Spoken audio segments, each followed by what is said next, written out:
Good morning, everyone. Welcome to today's hearing, and we're going to continue today with the firefighter evidence. We are, Mr. Chairman, yes. May I now please call Station Manager Andrew Walton? Thank you.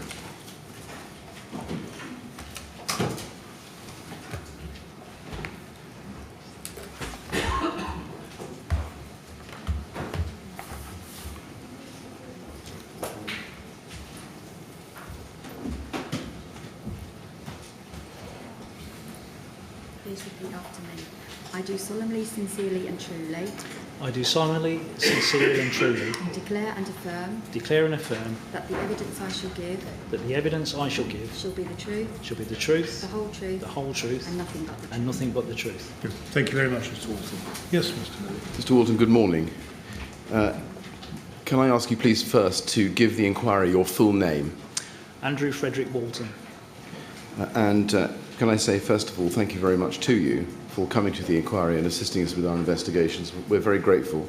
If my questions are too long or you don't understand them or you want me to repeat a question, please just say.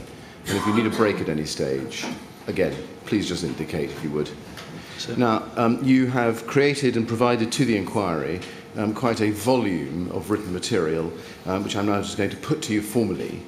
First of all, your statement dated the 25th of January 2018 at MET 0001088. That's your first statement. Can I just ask you in respect of that, have you read that recently? Yes, I have. And subject to corrections made in your second statement, which I'll come to in a moment, can you confirm that its contents are true? Yes, they are.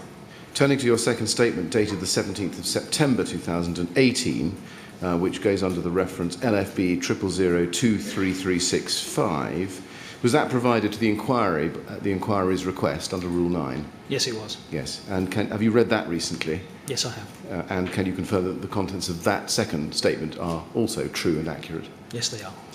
Now, you have also provided to the inquiry some contemporaneous material.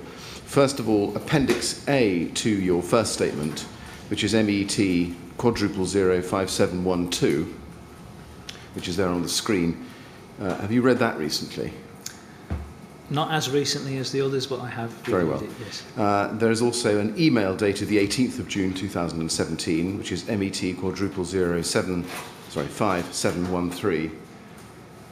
5713.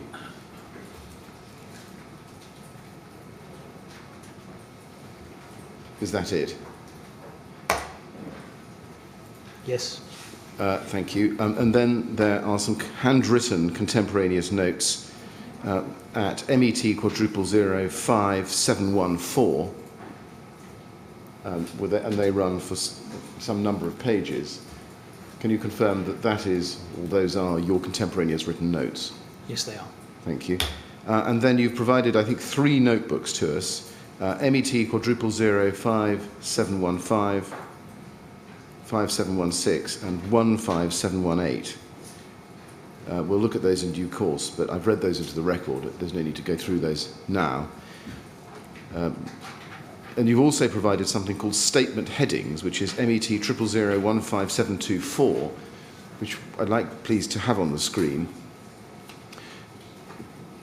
First of all, can you confirm that that is your document? Yes, it is. Yeah. You can see that it's identified as a record of actions at the top of the page, completed on the 6th of November 2017. Could you just tell us what this document is?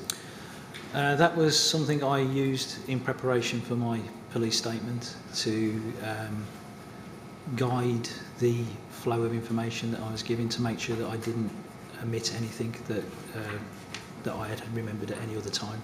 Okay. Were you asked to provide this document or produce this document? Because I referred to it during the police interview, I entered it as a piece of evidence. I see, okay. But nobody asked, am I right in thinking nobody asked you to produce this document? No, it was something I produced to make sure that I didn't neglect to say something that I'd been aware of, either in my contemporaneous notes or in any other recollections since the incident.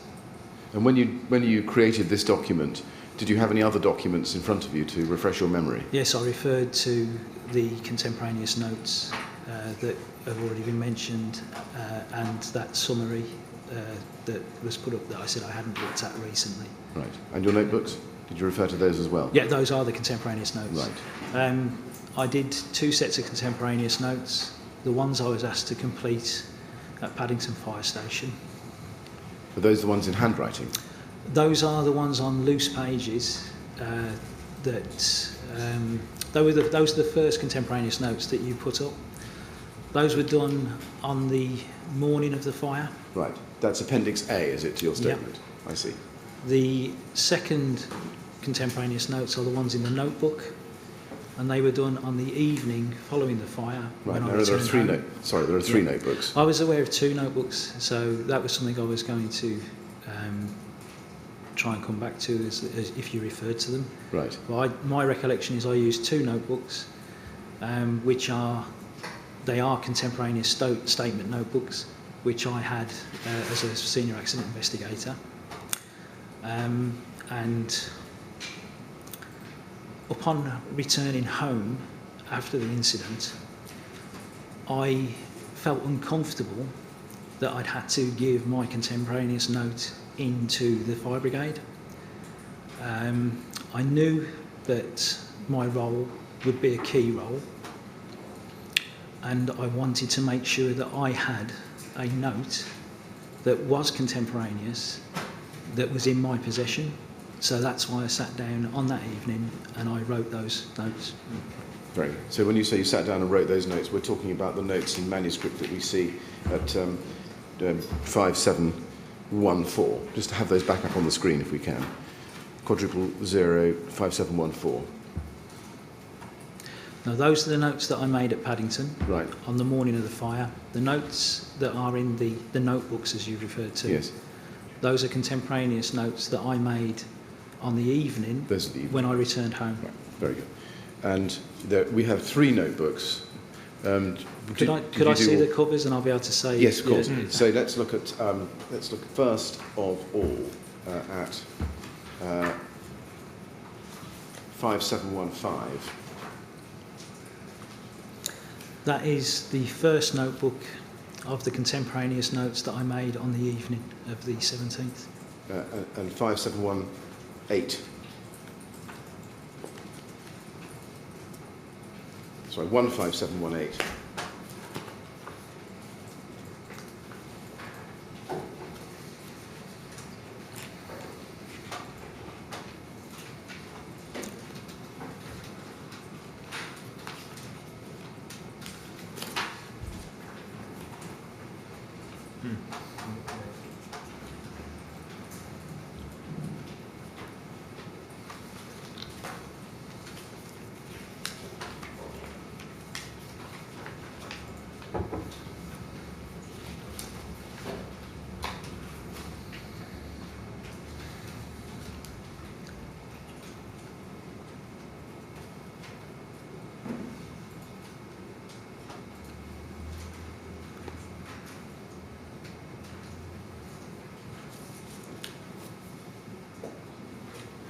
Have we got it in hard copy? No, I don't think so. The notebooks I retained, I scanned those in and I Yes. sent a scanned copy into the inquiry team, so you will have an You've got them electronic. somewhere. You'll Oh, have I an have, electronic yes. version of those. Yeah. But I've recently reviewed those notes. Yeah. and Let there me were see if I can 2 do this a notebooks. different way. You've spoken of the first one, 5715. Let me try 5716. That's Met 0005716, which is the second, I think the second in the notebook series. I think that's the first notebook cover. Right. That would be the second. It says Grenfell Tower 2. Yes. And that was the way that I annotated them, so I could tell right. the order they were in. Right. So we've seen 5715, 5716. The 2 we've seen already. Those were done in the evening, were they? So the ones that are on an A4 page, Yes. lined paper, those were done at Paddington Fire Yes. Station in the morning. Yes. When I returned home, I felt uncomfortable not having my own recollection in my hand. So while it was still fresh, while I was a bit more composed than I had been when I was at Paddington, I sat back down and completed the note then. Yeah.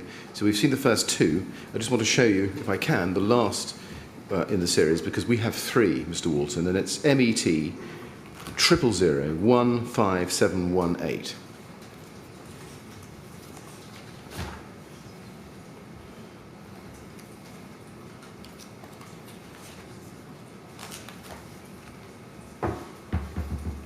And no, we don't have it. Well, let's move on. We'll sort that out later. Sorry, I've got a technical glitch. That's fine. That's fine. For some reason, it's not on our system. I know I wrote my notes in 2 books. You're referring to 3. I just want to make sure what the 3rd book is, just so that I can we've be got accurate. your All right. Yeah. Let's move on. Yeah. Now, I'm going to ask you questions under 4 topics, and I'll tell you what they are. First of all, we're going to cover training in relation to high-rise fires. Secondly, your previous knowledge of Grenfell Tower. Then we're going to move to the handover of command from Mike Dowden to you, and from you to DAC O'Loughlin on the night, and then your role as fire sector commander, and then as officer in charge of BA. Okay, just so you know where we're going today. Yes, sir. Okay, and those are broad headings. Obviously, we may move around in and out of those. Before I get to the first of those, can I just ask you some questions about your general background and experience? You joined the LFB, I think, in October 2014. Yes. Yes, and you've been a firefighter in various fire and rescue services for some 29 years in total. Yes, I started my career in January 1989 with the West Midlands Fire Service. I served at a city centre station that had high-rise, a lot of high-rise on its area. So in the first 5 years of my career, I responded to a number of high-rise fires. I transferred from the West Midlands Fire Service into the Isle of Wight Fire Service in 1994. In my time on the Isle of Wight, I went through the ranks to station officer, that when rank to roll came in was assimilated to station manager V. During that time, I worked in every department in the Isle of Wight Fire and Rescue Service in a managerial role. Attended numerous training courses in various aspects of different skills. In the time of the fire, you were an SM, I think, based at Kingston. That's correct. And your call sign on the night of the fire was H41S, I believe. Yeah, we use phonetics, so it's Hotel 41 Sierra. Right. And as to timings, just very briefly, we can see that you were paged at 00:59 hours to monitor the incident. You mobilised at 1:15, as you tell us in your statement, following the instructions to make pump 6. Yeah. You were mobile at 1:18 or thereabouts. That was the time I was able to get through Yes. to book mobile. As other people have said, we had just changed our mobilising system to one called Vision, and it was not unusual for you not to get through on the first attempt to call fire control. So I tried to call control to book mobile, didn't get an answer. But because I was already monitoring the incident and I'd heard them make pumps, I was moving to get in my vehicle and mobilise. We'll come to that detail in due course, Yeah. but just in overall terms. Yeah, I booked mobile with control at that time, but I was already in the process of exiting. Yes, okay. And we'll try and establish more exactly at what time you arrived at the incident, because we don't have a status 3 for you, I'm afraid, in the record.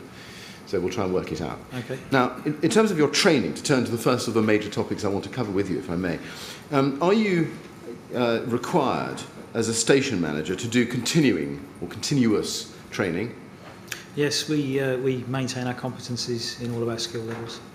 And can you summarise for us briefly, if you can, the training that you had received in relation to high-rise fires in the 2 years or so before the Grenfell Tower fire in June 2017? Every command assessment that I've taken in London Fire Brigade, in my recollection, has had a high-rise scenario as part of that command assessment, either as some of the input in the morning to refresh our skills, or as the actual scenario that we've been tested against.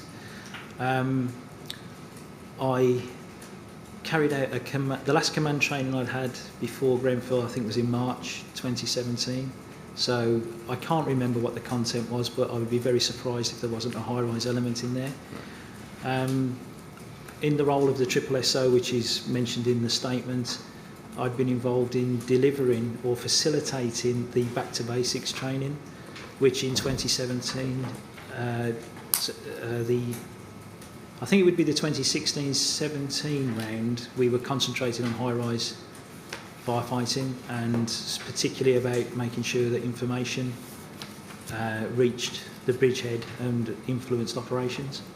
Right. So that probably is the most recent training that I was involved in. Now, did you, I think we know that you provided training as a station manager during that period, 2 years before Grenfell. Can I just turn to a spreadsheet and see more in a more focused way what you did? Yeah. Can I ask you to be shown LFB *0003571, which is also at tab 9 of our master documents bundle. And I'd like you to turn, first of all, please, to page 31 of that document, which is the very last page. This is your, or is the LFB's, printout spreadsheet of your training records, which starts on page 30, halfway down, in 2014, 23rd of October 2014, and runs down to April 18, so through the incident. I want to look at page 31 and the time mark or date mark for 22nd of February 2017, please, which is a third of the way down. And you can see there, no, that's not the, I don't believe that's the right, yes. So a third of the way down, there's a date in the third column from the right, 22nd of February 2017. There's a bunch of dates there. And I want to focus on firefighting in high-rise buildings, 633, which is in grey, shaded, under the column marked training. And it says there, training supervisor, incident management, buildings and structures, firefighting in high-rise buildings. And that was you being a training supervisor. So just in general terms, it's a short question, does that show that you were supervising the delivery of training to officers on the subject of incident management and on buildings and structures and firefighting in high-rise buildings at that time? I believe that would relate to a Back to Basics course at that time. Okay. Where I would have been a facilitator on that course. A facilitator, and what does that mean? Well, as the SSSOs,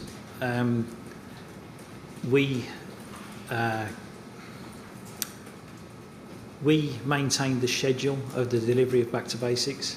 Every station in the area would be involved in Back to Basics. Right. It was the borough commander and the station managers within each borough that were responsible for delivering the training. We facilitated that. So the course content was provided by the SSSOs. That was prepared centrally. We attended. We acted as additional resources in the room. If need be, we led the training, but usually the local station managers led that training. Did any part of that training on Policy 633 that you facilitated as an SSSO, did that involve how to go about doing a 7.2D visit? No. Did it involve how to examine the building layout and construction of a high-rise building? No, not prior to an incident, no. Did it examine what materials, specific building materials, a high-rise building was composed of? No. Did it examine cladding? No. Did it examine the circumstances in which the stay-put policy in place for a particular high-rise residential block would have to be changed to a full or partial evacuation? Something I've struggled with all the way through the inquiry is with reference to a stay-put policy.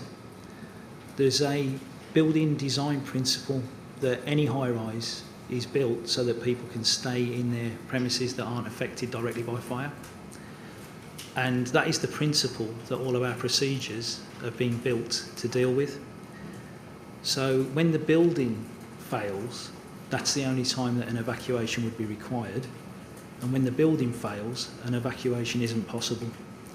So I've really struggled with us being asked at what time the stay put policy should have been changed, because we don't have a policy to tell people to stay put. So that's just a fact that I wanted to state. You say you don't have a policy to tell people to stay put. Is that really right? Yes. Well, can I? In Ask- fire survival guidance, Yes. it is normal, because those principles are assumed to exist, for fire control operators to confirm with a caller that under normal conditions it's probably preferable for them to stay put in a fire situation because they're not directly affected. So some of the question is smoke and fire affecting them in their flats? Yes. If the caller states they can't evacuate and they believe they should be evacuating, that's when fire survival guidance is given.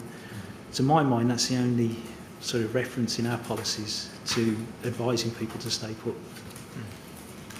Have you had or delivered training on policy 790? I've received and the advice and FSG advice in particular. And the area of that policy that we focused on in the Back to Basics was the information exchange between control and the fireground and the fireground and the bridgehead, and making sure that that information could be used to prioritise operations. Yes, I understand that. We'll come back to that possibly in due course. Have you had training on policy 539, emergency call management, in relation to fire survival guidance calls? I can't answer that off the top of my head. I'd have to see the policy to see if I've. Okay. I'm just following up an answer that you gave, and I just want to be sure that you're right about that. Can I ask you to look at policy 539, Yeah. emergency call management, which was the one current as of March 2014, which is in tab 3 of our policy bundle. And I want you to go, please, if you would, to page 16 of that, which is Appendix 3, Fire Survival Guidance. And in the third paragraph down on that page, and we've examined this with a lot of the control room operators, the text of the policy says that brigade control advise callers to get out and stay out. However, if a call is received from a high-rise building where fire, heat and smoke are not affecting the caller, LFB would advise that, and then colon, you are usually safest to remain in your premises unless affected by fire, heat or smoke.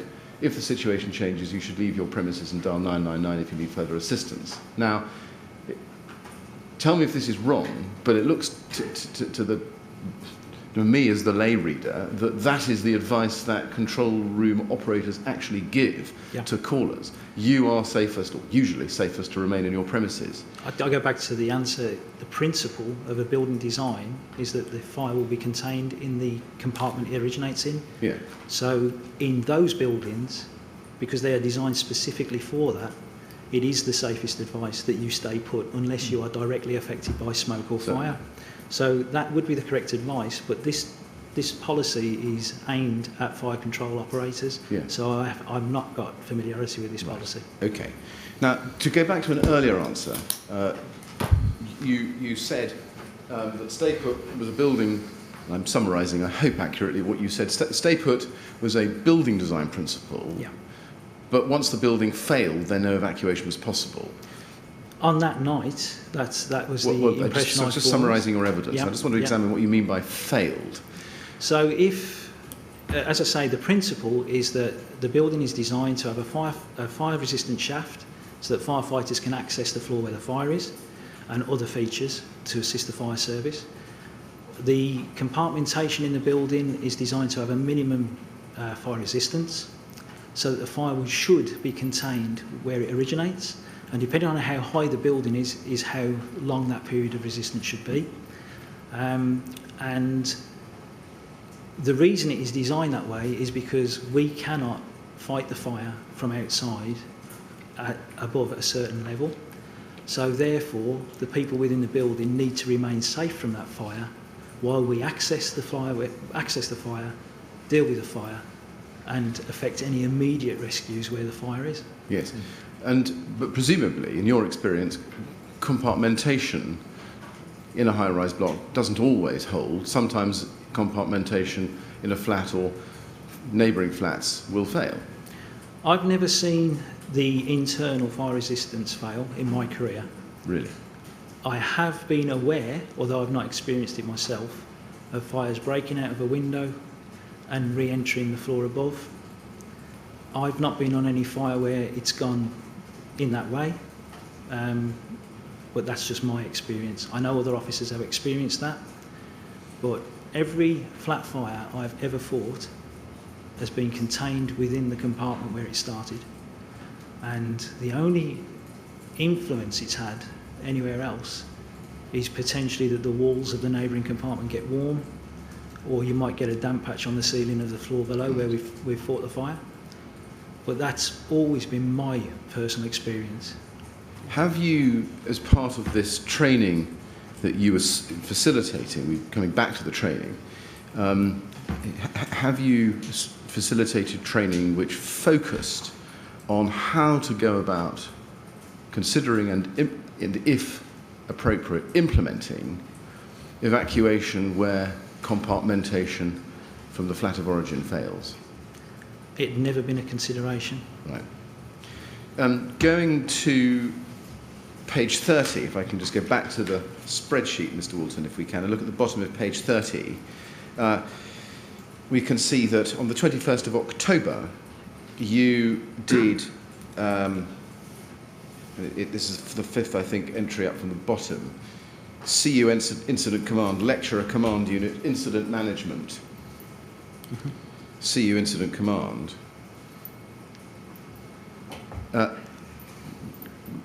Did you facilitate that as well in your capacity as an SSO? I'm not sure if that was the SSO role or if that's my role as a station commander. I think due to the time it was probably as a station commander. It may have been as a SSO role, but if it was in the SSO role, it would have been in that type of training. If it were the back to basics training, if it was in the station manager role, it would be for one of my watch managers or crew managers who would be having what we call a vector assessment, which is where a command unit comes to the station and we run what's known as a TDE, a tactical training exercise, where we give them a scenario and we make sure that their decision-making processes are appropriate, that their tactics are appropriate, etc. Did you train officers, potentially incident commanders, because that was the subject of it, specifically on how to use the decision-making model? That is always a key part of any training we give from a command point of view. Did you train them on incident command communications? Without knowing the specifics of that training session, but we always, part of our process is to confirm command and control as part of the handover. So you talk about what the structure is, so who you're reporting to, who you're responsible for, yes, and how are you going to communicate with those levels.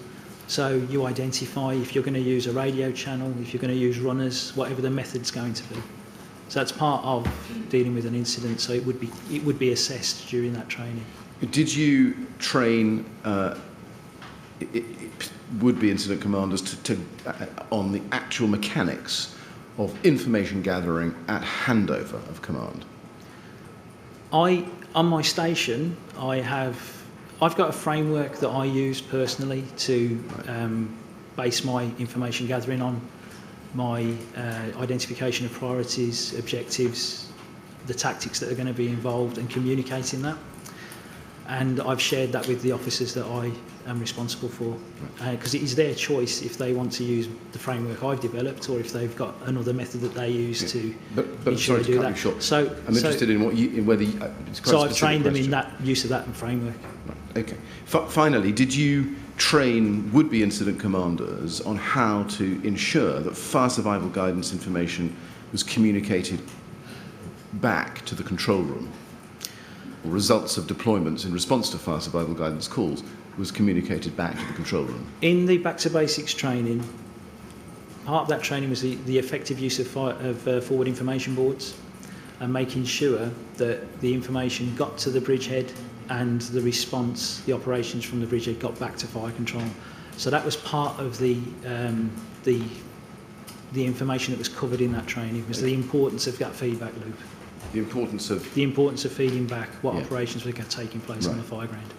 Now, just picking up one or two features of these training courses which happened in October 16, and again, in fact, we see it at the very foot of the page, January 17, we can see that there was training on CU Vector tactical command training. Vector is a system, isn't it? Yeah, as I say, that because Vector's in the record, and it's an assumption, I'm assuming that was me acting as a monitoring officer in effect, Right. whilst one of the junior officers, watch managers or crew managers on my station was going under that periodic training with the command unit where they were given a TDE, they responded to the incident. I would observe their information gathering, their decision making process, their identification of priorities, objectives, how they structured the fire ground, any command structure they put in place, the communications. We go through the whole aspect of incident command during a Vector session, and then we feed back if there's any areas for improvement or any really outstanding good practice that comes out of that, we feed that back to the individual. Yeah. We've had some evidence earlier in the inquiry from Station Manager Peter Johnson, and his experience was that Vector hadn't worked for the last 9 years and was a very poor system with very poor IT backup. Was that your experience? Vector is the name that is associated with that type of training in London Fire Brigade.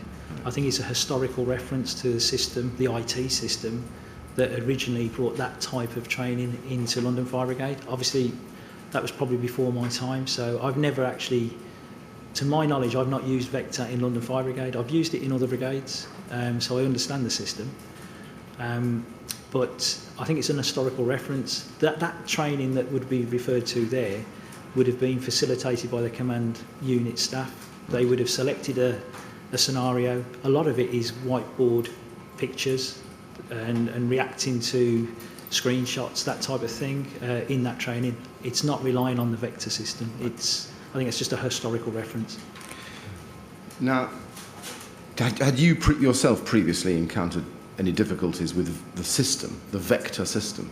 I've never used the Vector system in London Fire Brigade. The London Fire I had Brigade, no issues with it in the Isle of Wight Fire You had no other Service. issues outside the LFB, right. Turning to back to basics training that you referred to, you've told us, I think, that you were, in your statement, that you were an SSO, or an SSSO, a Service Standard Support Officer, Yeah. having done 12 months at NOG, National Operational Guidance. Yeah. What date did you become an SSSO?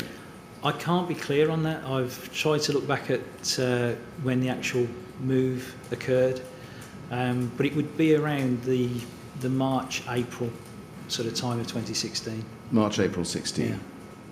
All right.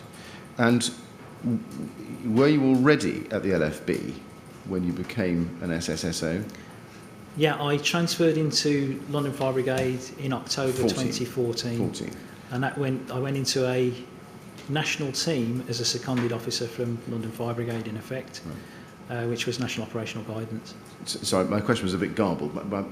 I really meant to ask you, what you became did you become a specific LFB SSSO, or was it a national badge? No, Triple SO was a specific role in London Fire Brigade at that time. Okay. Now, in that role, is it right that you organised certain elements of back to basic training? I facilitated them, and I'm not trying to be funny with the words, but I didn't develop the training programme. I didn't decide what the subject matter would be. That was all done centrally. That package was delivered to us in the southwest. We arranged the training schedule, and we provided the resources for that training. So we made sure there was the correct type of venue. We made sure that the training dummies, the drill dummies that we use for simulated rescue were there, the smoke machines were there, the fib boards, the ECO, telemetry boards, etc. So we provided all the facilities for that training to take place. and we supported the local officers who delivered that training, and if need be, we would deliver that training on their behalf if they felt more comfortable observing and maybe supplementing the input from us with more of a local opinion. Now, can I ask you to be shown a document which is LFB 0003566? 3566.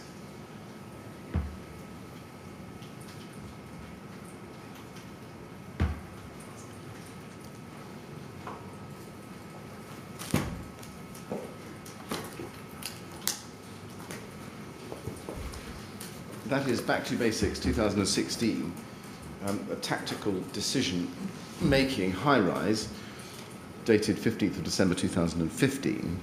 Do you know who authored that? I don't. You don't know, not you? That wasn't me. Was that one of the Back to Basics training elements? I believe that would be the PowerPoint slideshow that was used as the core of that training. Okay. And there's another one, LFB 0003568.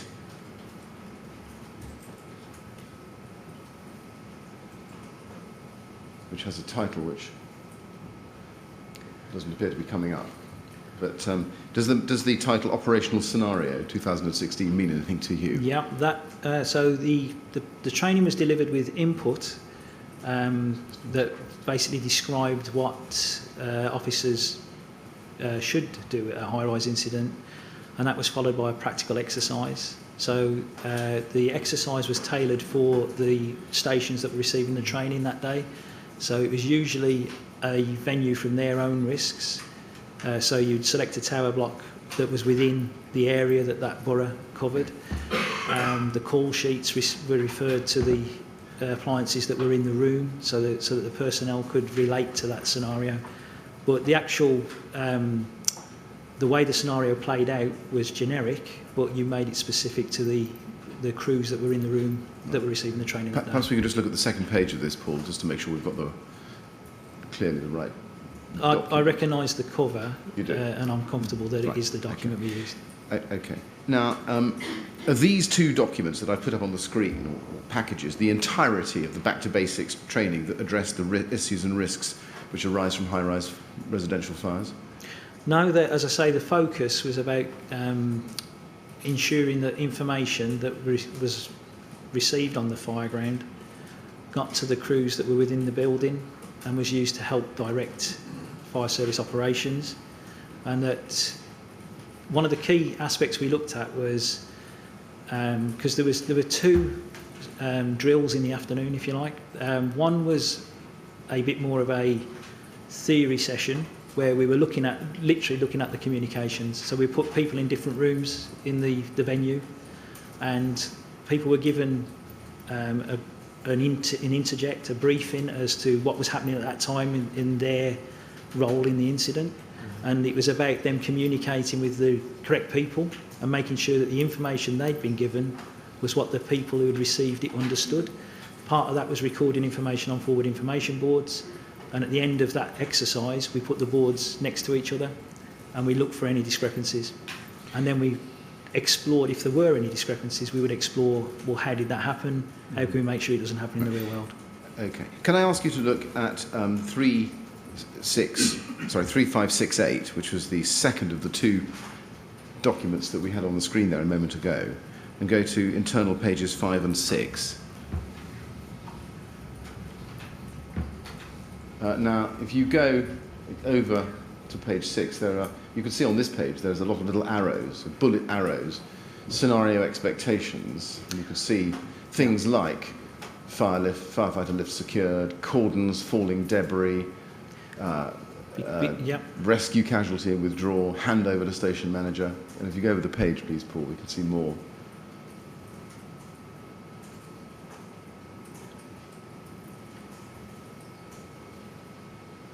And you can see a list of things there.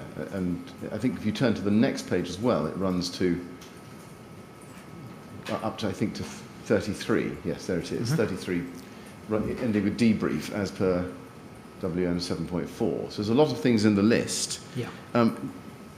Was that list designed to be comprehensive? The list covered everything that would be in policy, procedures and guidance to deal with an incident, and particularly a high-rise incident.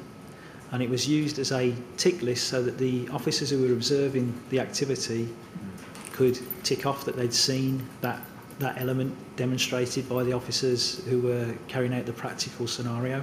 Right. And if anything wasn't demonstrated, then you would pursue that afterwards as a learning point. The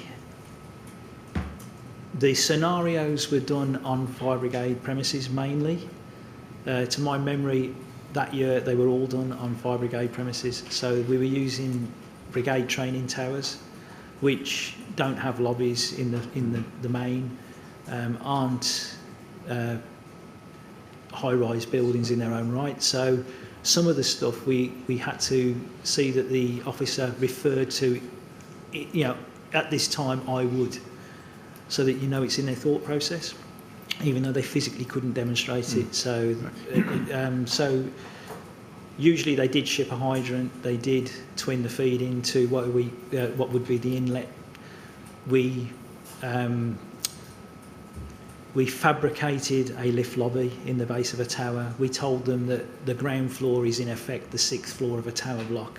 The fire is on the 8th floor, so that would have been the 3rd floor of the training tower. I'm going to stop you, Mr. Well, I'm so sorry. I don't mean to be rude at all. No. But my question, I hope, is quite a simple one, and they've given a long list of things in there, and it's very helpful to us. But I think we do need to try and keep the answers a bit shorter, and I'll try and keep the questions a bit more focused.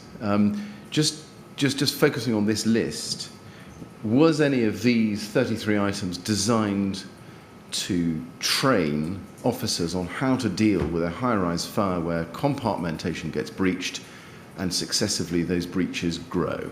No. Right. Are any of those scenarios designed to deal with fire igniting and spreading across the exterior of a high-rise block? No, they're designed to deal with a high-rise building that's behaving in the way it should. Yeah. Okay.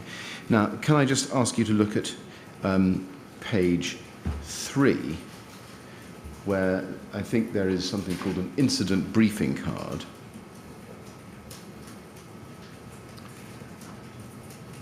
And if you look at, yes, that's page 2. It's internal page 3, so it's page 4 of the relativity. That's the incident briefing card. Now, that I'm assuming is given to the facilitator. If you look at that was given to the incident commander. Right. So the officer who was in charge of the first appliance that in the scenario was attending would be given that to give them the sort of information they would get from a turnout message from fire control. And as I say, we tailored it to the actual specifics of the group that was there. Yeah. So the reason there's no name for the high-rise is we would pick a high-rise from their risk information. What I want to focus on is the second paragraph. The fire will be on the 14th floor with an unknown number of persons involved. You are 2 appliances of a 4-appliance PDA.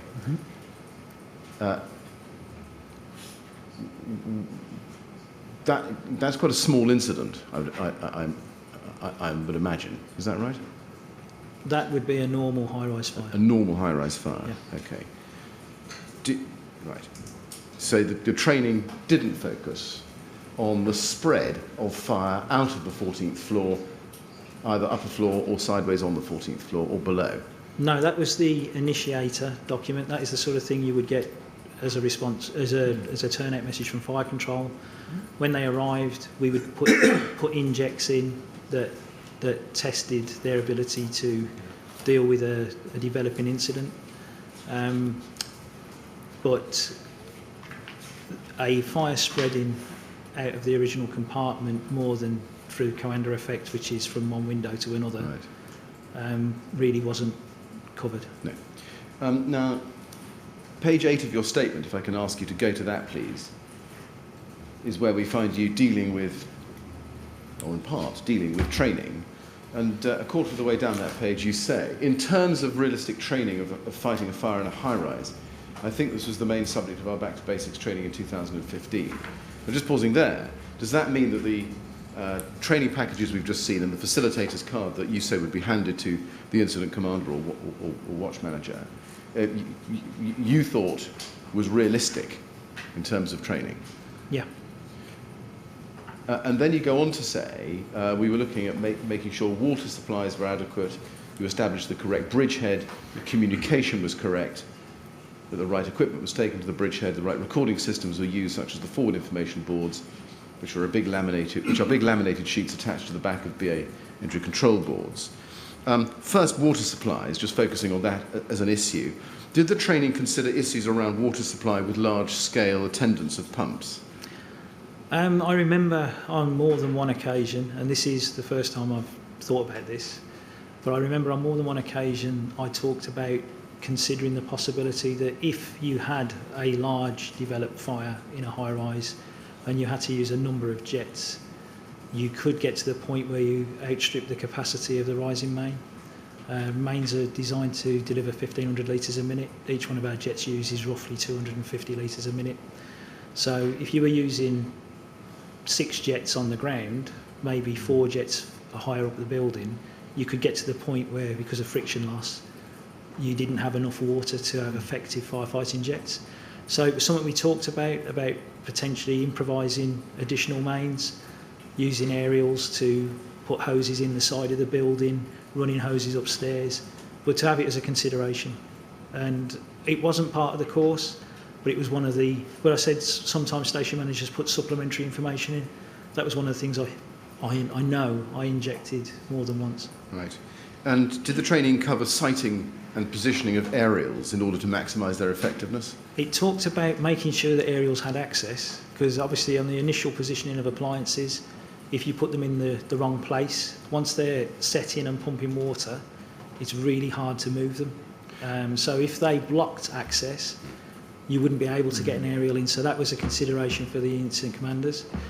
As far as what would be effective sighting, that is dependent upon the site as to where it's going to be most effective. Yeah. Did training cover how to deal with or how to attack fire on the exterior of a building above 30 metres? No. Communication. Did the course cover problems that could be encountered in high-rise concrete buildings? Communications-wise? Yes. Yeah. London Fire Brigade is very well resourced compared to a lot of brigades in the country. So we have command units and fire rescue units that carry repeater systems. So for radios, we can put in effect little transceivers at various points to try and boost radio signals, and we can do the same thing for the telemetry systems for our breathing apparatus wearers. Mm-hmm. So I'm not sure that every other brigade in the country's got that, but we've got those, so we made sure that they're in the thinking of the officers. Right. So part of the training was, if you're experiencing communications issues or telemetry issues, consider putting in the feeder systems, so the repeaters or the leaky feeders, which is in effect like a cable that gets laid, and that again leaks the message, mm-hmm. the transmission. Did the training cover communicating or recording FSGs in large-scale incidents where there are a large number of FSG calls? I think the most FSGs that were considered in any training package occurring at the same time was probably 2 or maybe 3. Right. And did the training cover the use of forward information boards? Yes. Was there training on policy 820, which is FIB use? In so much as the relevant sections of that policy would have been referred to in the training, and the diagrams and use of the casualty poster, that type of thing, would have been referenced in that training. Okay. Were you ever aware that officers of the status or rank of watch manager were themselves developing their own pilot trainings on FSG call handling? I wasn't aware of that. No. Right. Turning to other aspects of high-rise training, do you have your own experience in relation to the management and operation of a large-scale incident? by which I mean something which was or became a major incident. I've never been in charge of a major incident other than that night.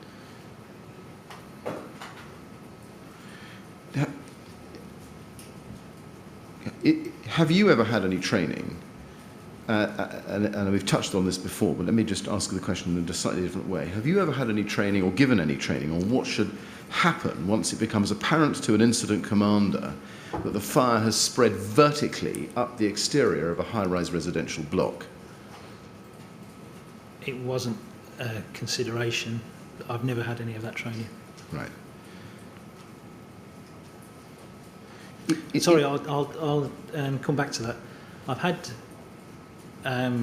reference to co-hander effect in training I've received, which is where a fire breaks out of a window and gets back into the window of the room above. So one of the things we look for in the response to a high-rise fire is that once the immediate life-threatening actions have been taken, that crews do get dispatched to above the sides and below the compartment of origin to confirm there is no breakout. Yes. Where a fire, just so I can get your understanding then in terms of where it sits in your training experience, where a fire spreads vertically up the exterior of a high-rise building, even in theoretical terms, was it your understanding, as at June 2017, that compartmentation would thereby have been breached? I'd never had any training regarding vertical fire spread in the operational environment other than what I've just talked about there with co-hander effect. However, as a fire safety inspecting officer, I was aware that any cladding, any facade on the outside of a building should have fire stopping that prevented it from spreading any great distance. So I would never have expected a fire to be able to spread up the outside of a building in the United Kingdom. Were you aware, as at June 2017, of exterior fires on high-rise buildings being experienced in Dubai or France? Only from the television reports, Right. news reports. How much did you know about those particular incidents? Just what I saw on the news. Okay. Do I take it that also means that you, as at June 2017, had never seen a training slideshow produced by the LFB in October 2016 entitled Tall Building Facades? No, I've never seen that training. Still focusing on training, have you ever had training on when you should go from attacking the fire, if you like, tactical mode, Oscar offence, to evacuation on the moment you make the decision? Not in the terms you're describing there. I've had reference to phased evacuation, which is in certain types of office buildings that have been designed and built to facilitate that. Right. Because it's important you use the features that are designed in to facilitate that. As far as a high-rise building, a residential building, I've never had any training in the 29 years in the fire and rescue service to do that, to effect an evacuation of the whole building when it's designed on that principle that people can stay put. Have you ever had training or given training on when it might be appropriate to use what is called a second set bag, second set breathing apparatus to assist the evacuation of an occupant of any building? No. Have you ever had any training or given any training in relation to the prevention and mitigation of the effects of smoke in a single exit, like a stairwell or corridor? Only practical firefighting using what we call hydraulic ventilation, which is where you play a hose out of the compartment through an opening, and a process called Venturi effect draws air into that lower pressure that jet creates. Yes. And that will draw smoke out. But that's the only time I've ever received any training about that type of ventilation. In the Isle of Wight, I did receive training on positive pressure ventilation, because that was a process that was going to be brought into the Isle of Wight.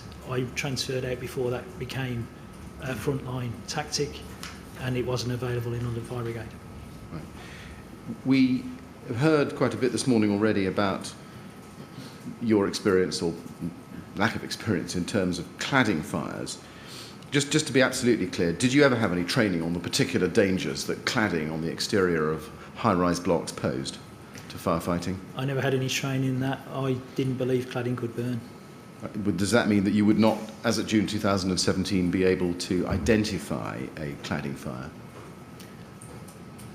Only from the news reports I saw, Right. but my belief was in the United Kingdom, building regulations would not allow the circumstances to exist for Right. cladding to burn.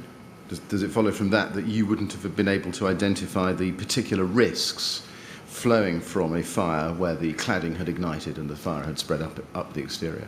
Only by applying principles from other training.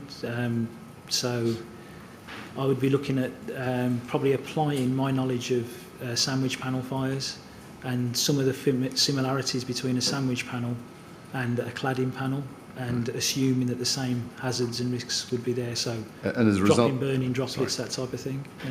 and as a result of applying that analogy from sandwich panels to cladding, what would be the appropriate firefighting measures to be deployed in combating a cladding fire to the best of your experience?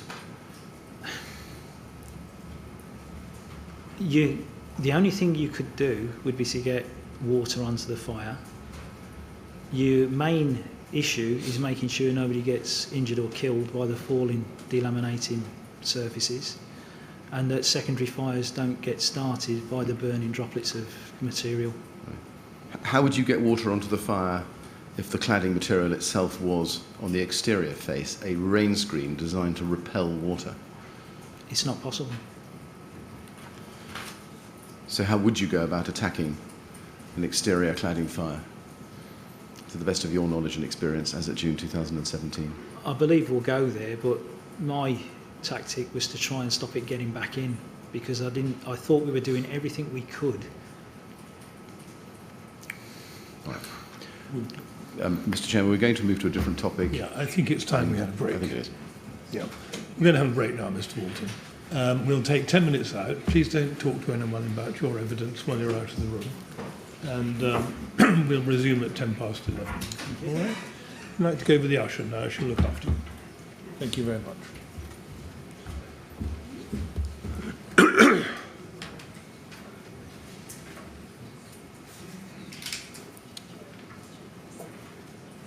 At 11:10, please. Thank you.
Yes, would you like to ask Mr. Walton to come back, please?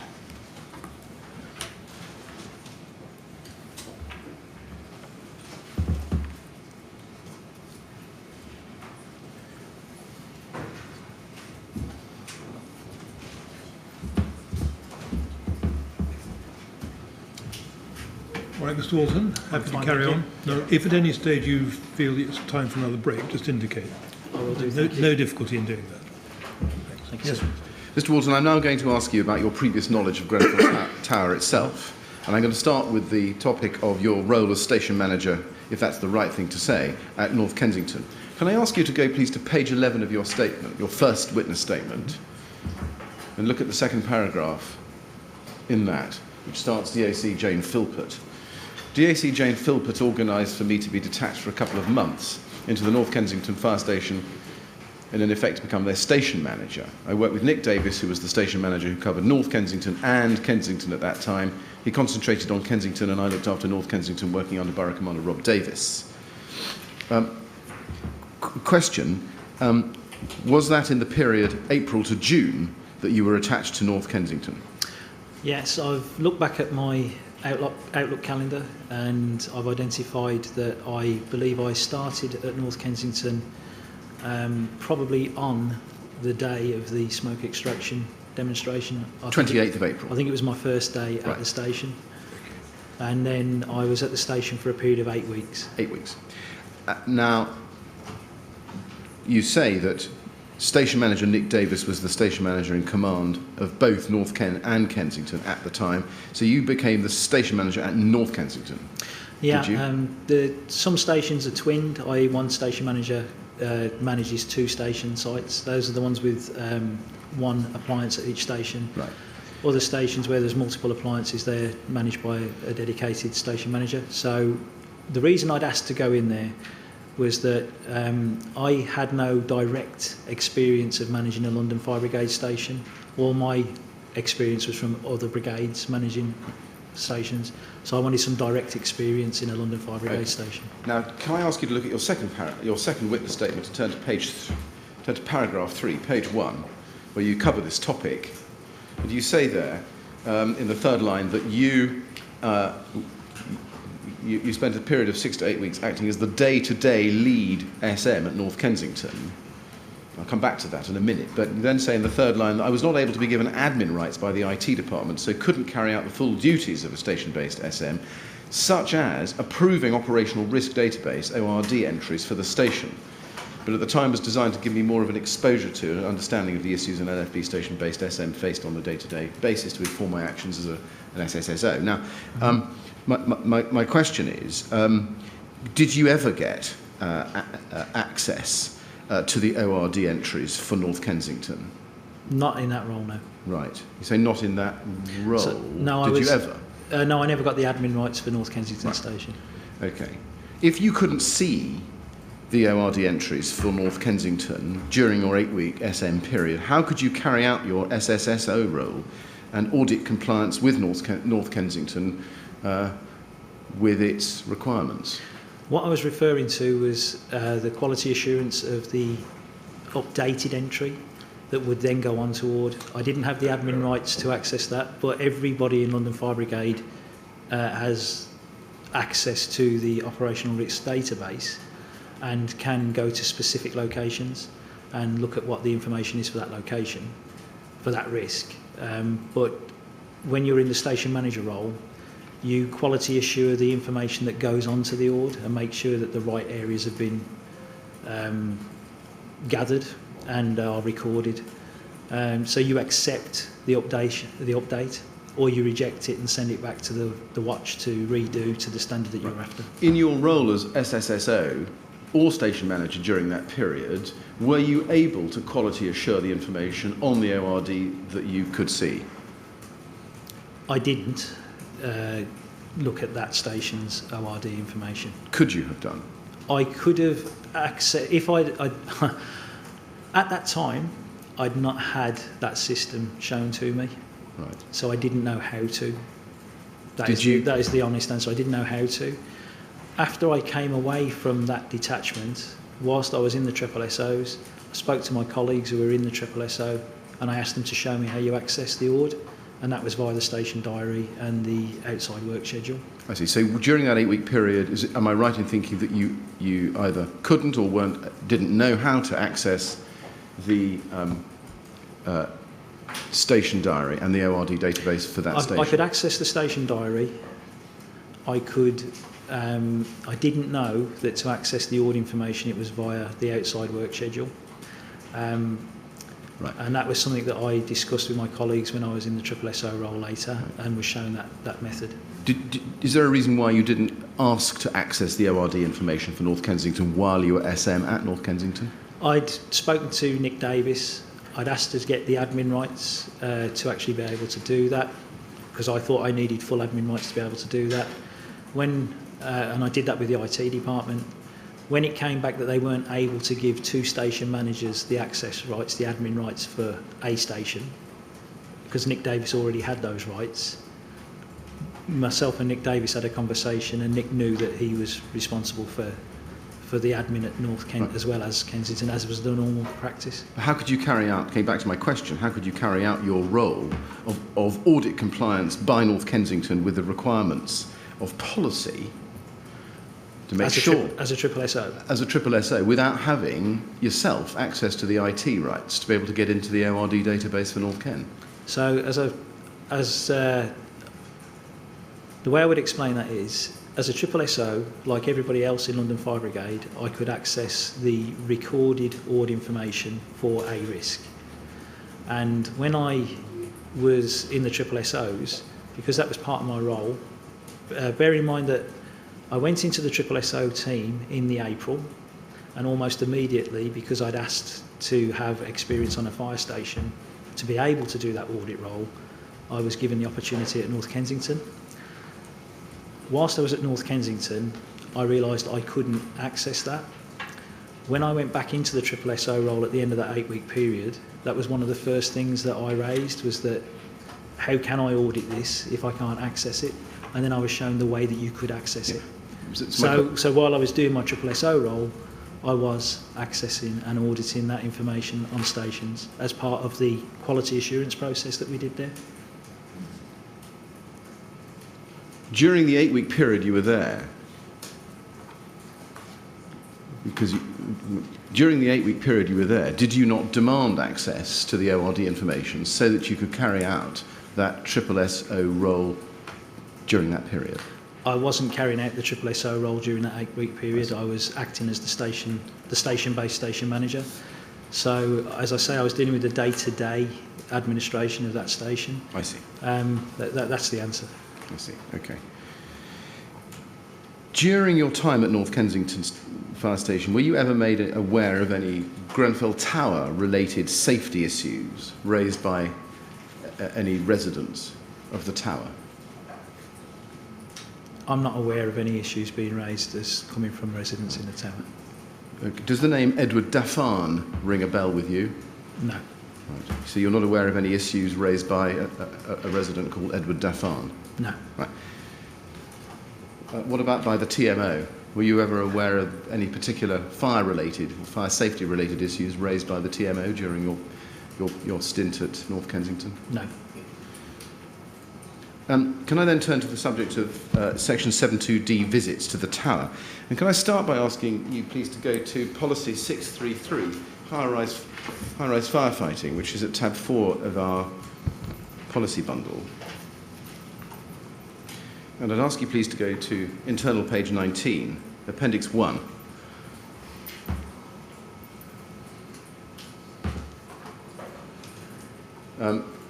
Just looking at this, first of all, looking at this policy generally, I'm assuming that you're familiar with Policy 633. Yes.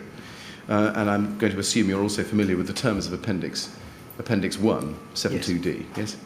And just to refresh your memory of the detail, paragraph 1 says, during 72D visits, personnel should ensure that they are familiar with the following and their impact on firefighting and search and rescue operations. So that's the general heading. And then there's a long list of things we see in the policy, in those bullet points there.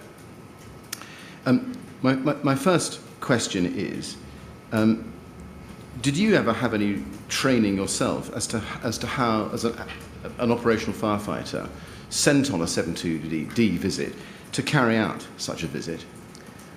In 1989, on training school, at the time it was under the previous Fire and Rescue Services Act, Section 11D, I had input about what a 11D visit was and what you were there to do. That's the only time I've had any training in familiarisation visits. So not since 1989? No. Right. And that's receipt of training. Would it follow that you've also never delivered any training to frontline officers as to how to go about carrying out a 72D visit? Only cascade training as an operational watch manager, where I was involved in carrying out those visits, leading those visits at the stations I was on, and you would develop the more junior members of the watch, usually give them the responsibility of recording the information, explaining the significance of it. Every 72D I've been involved with, I've always told people that they need to record every piece of information they would want to have if they were at an incident at that building. Right, but that's information that they would want to have. So the question is, did you ever train any officers as part of the training exercises you've just described of how to go about looking at each or all or any of these bullet points on this page? Without reading every bullet point, just from my general knowledge of this, I would say yes. Over time, every officer in the fire brigade will have looked at every single aspect of those and will understand the importance of them when they're on a 72D visit. Right. And they will record those significant areas. Let me ask the question a slightly different way. Did you ever train an officer, or any officers, who might be asked to attend a 72D visit, to take this list, go to a visit, and ensure they are familiar with all of those bullet points on that single visit? No. The way that we would do it would be we would print off a copy of the information as it would be, so the template that would be shown on the appliance when we had a paper-based system, and when the MDT systems came in later on in my career, the actual template of the electronic form as it would appear on screen, and we made sure that every category that was relevant to the risk we were inspecting, we were visiting, was recorded. Right. Just looking down the list, would you train personnel who are doing visits always to inspect, for example, firefighting shafts? Only if they were present in the building. Location and function of firefighting lifts? Same answer. They're specific to high-rise. Yeah. Well, this is all specific to high-rise because it's in the policy. But the 72D visit isn't specific to high-rise. It's any risk in your area. So we visit anything that we think we may need a prior knowledge of prior to an incident occurring there, and we gather relevant information on that visit. So with these specifically to a high-rise, yes, you would cover those areas in every visit to a high-rise. Looking at the next bullet point, the likelihood and impact of any fire spread beyond the compartment of origin and the potential for multiple rescues, did you train people as to how to go about ensuring that they were familiar with that? No. Is there a reason why not? I don't think it was a realistic eventuality in our thinking at that time. Like I said, the norm would be to go above, to the sides and below a compartment. So you would cover that type of aspect as you were in the building. You'd be talking about how would you access the compartments either side, how would you access the compartments above and below, and if it was an unusual type of construction, so we call it scissors type construction, where a premises can be on multiple floors, and these types of premises, then you would go into the specifics of that. If the fire was moving, how would we make sure that we checked above, below and to the sides?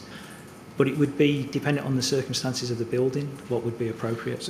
So would it follow, and correct me if this is unfair or I've misunderstood you, that you wouldn't train personnel to examined the likelihood and impact of any fire spread beyond the compartment of origin, beyond a spread in the neighbouring flats? I think the key word is the second word in that sentence.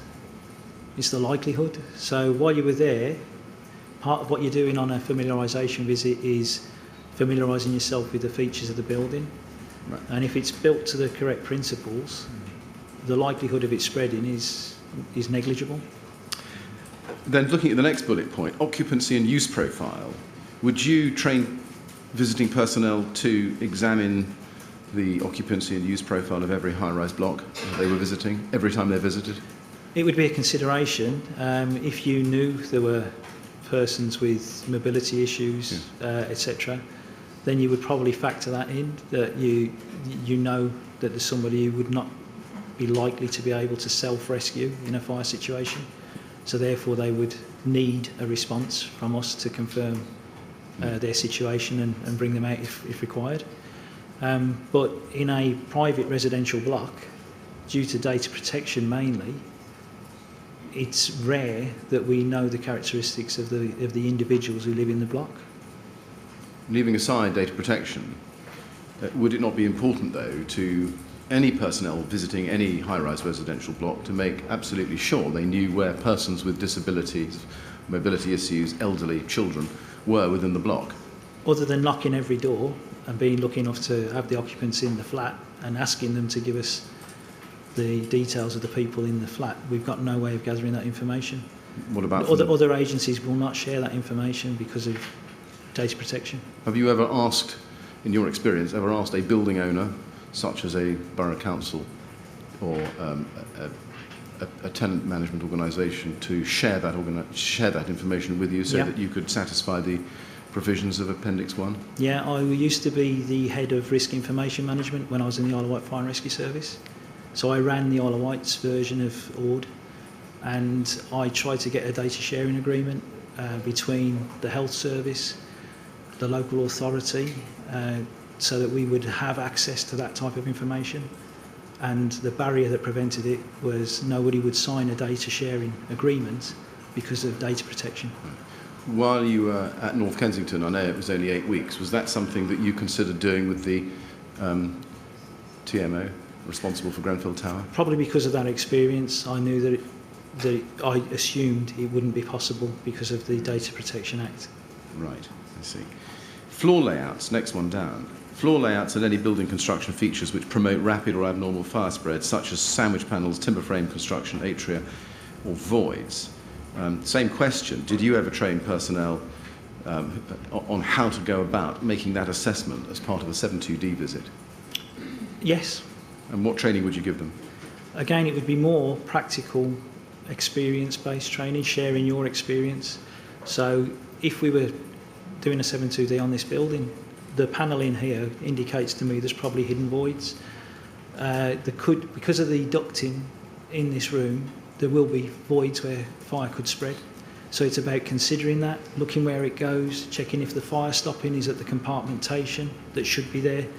And although you're not there doing a fire safety inspection, because we no longer have the regulatory powers to do that in that way, it is about making sure you're familiar with the facilities that are in the building and that you've considered how they could be breached or any way that it could influence your operations.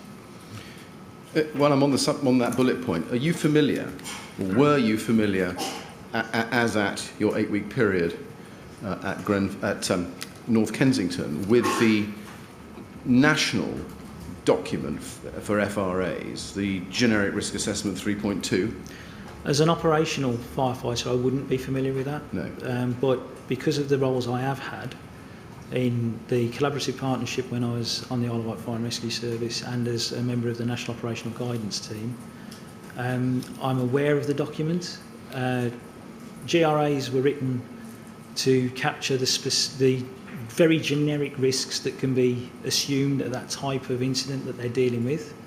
And they were there to give advice to fire and rescue services as to the issues that they needed to ensure their policies and procedures dealt with to allow the right safe systems of work to be able to be introduced to deal with those issues. Were you familiar with the detailed contents of GRA 3.2 yourself?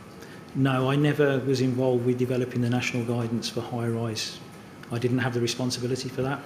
So I've not referred to that document per se. When I was in the collaborative partnership, the team that were doing tactical guidance for high-rise firefighting for the 50% of the UK fire service that were engaged with the collaborative partnership, they used that document as their base document when they began the process of developing the tactics that would be employed by those fire and rescue services tailored to their specific needs, their skill sets, the risks in their area, the equipment that they had, tailored to those risks. Can I ask you please to be shown that GRA, which is tab 7 of our policies bundle, and turn to internal, page 16, which may be, I think, 17 in the relativity reference.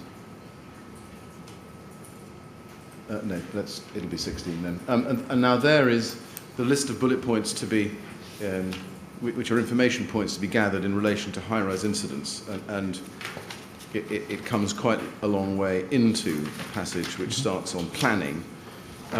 If you look at the bullet point fourth up from the bottom, building construction features, it says, such as the presence and location of maisonette-style construction, sandwich panels, timber framing, cladding systems, surface-mounted trunking, etc. Did you know, during your period of 8 weeks as station manager at North Kensington, that the national guidance required information to be gathered in relation to cladding systems? As I said, that guidance should have been used, and I believe was used, by policy writers in every brigade in the country to tailor their policies to meet the risks in their area with the equipment, the training and the skills of their personnel. So it's used as a base document for brigades to tailor their policies. So in London Fire Brigade, I would comply with the policies and procedures of London Fire Brigade. In the West Midlands, it would be the West Midlands, etc. Yeah. Because it's tailored to the specifics of your area. I understand that. So going back to your question, I wasn't aware that cladding systems were specifically mentioned in the national guidance, right. But I would guess, and it's a guess, if we went back to that list of the considerations on a 7.2D in our policy, it will be one of the bullets in that list, and so it would be something you would consider. Right. Because that would be where that list in 7.2D policy would have come from. Right. And during that period of 8 weeks, did you notice that, or did you notice any detail about Grenfell Tower, particularly on those premises ORD information so far as you could get it, station diary? I didn't see the ORD for station Grenfell Tower. Yeah, I didn't go through that process while I was there, but when I visited the site, I've got no recollection of seeing cladding on the building. Right. But the thing to qualify that, at that time, my belief was that cladding systems didn't burn. My belief was if they were installed correctly to building regulations, they weren't an issue in the United Kingdom. Right. So there wouldn't be anything that I was specifically focusing on unless there was obvious failure to comply, and that's where my attention would have been drawn to it. Now, looking further down if we can get back to Appendix 1, please, of Policy 633, which is tab 4 of the policy bundle, you can also see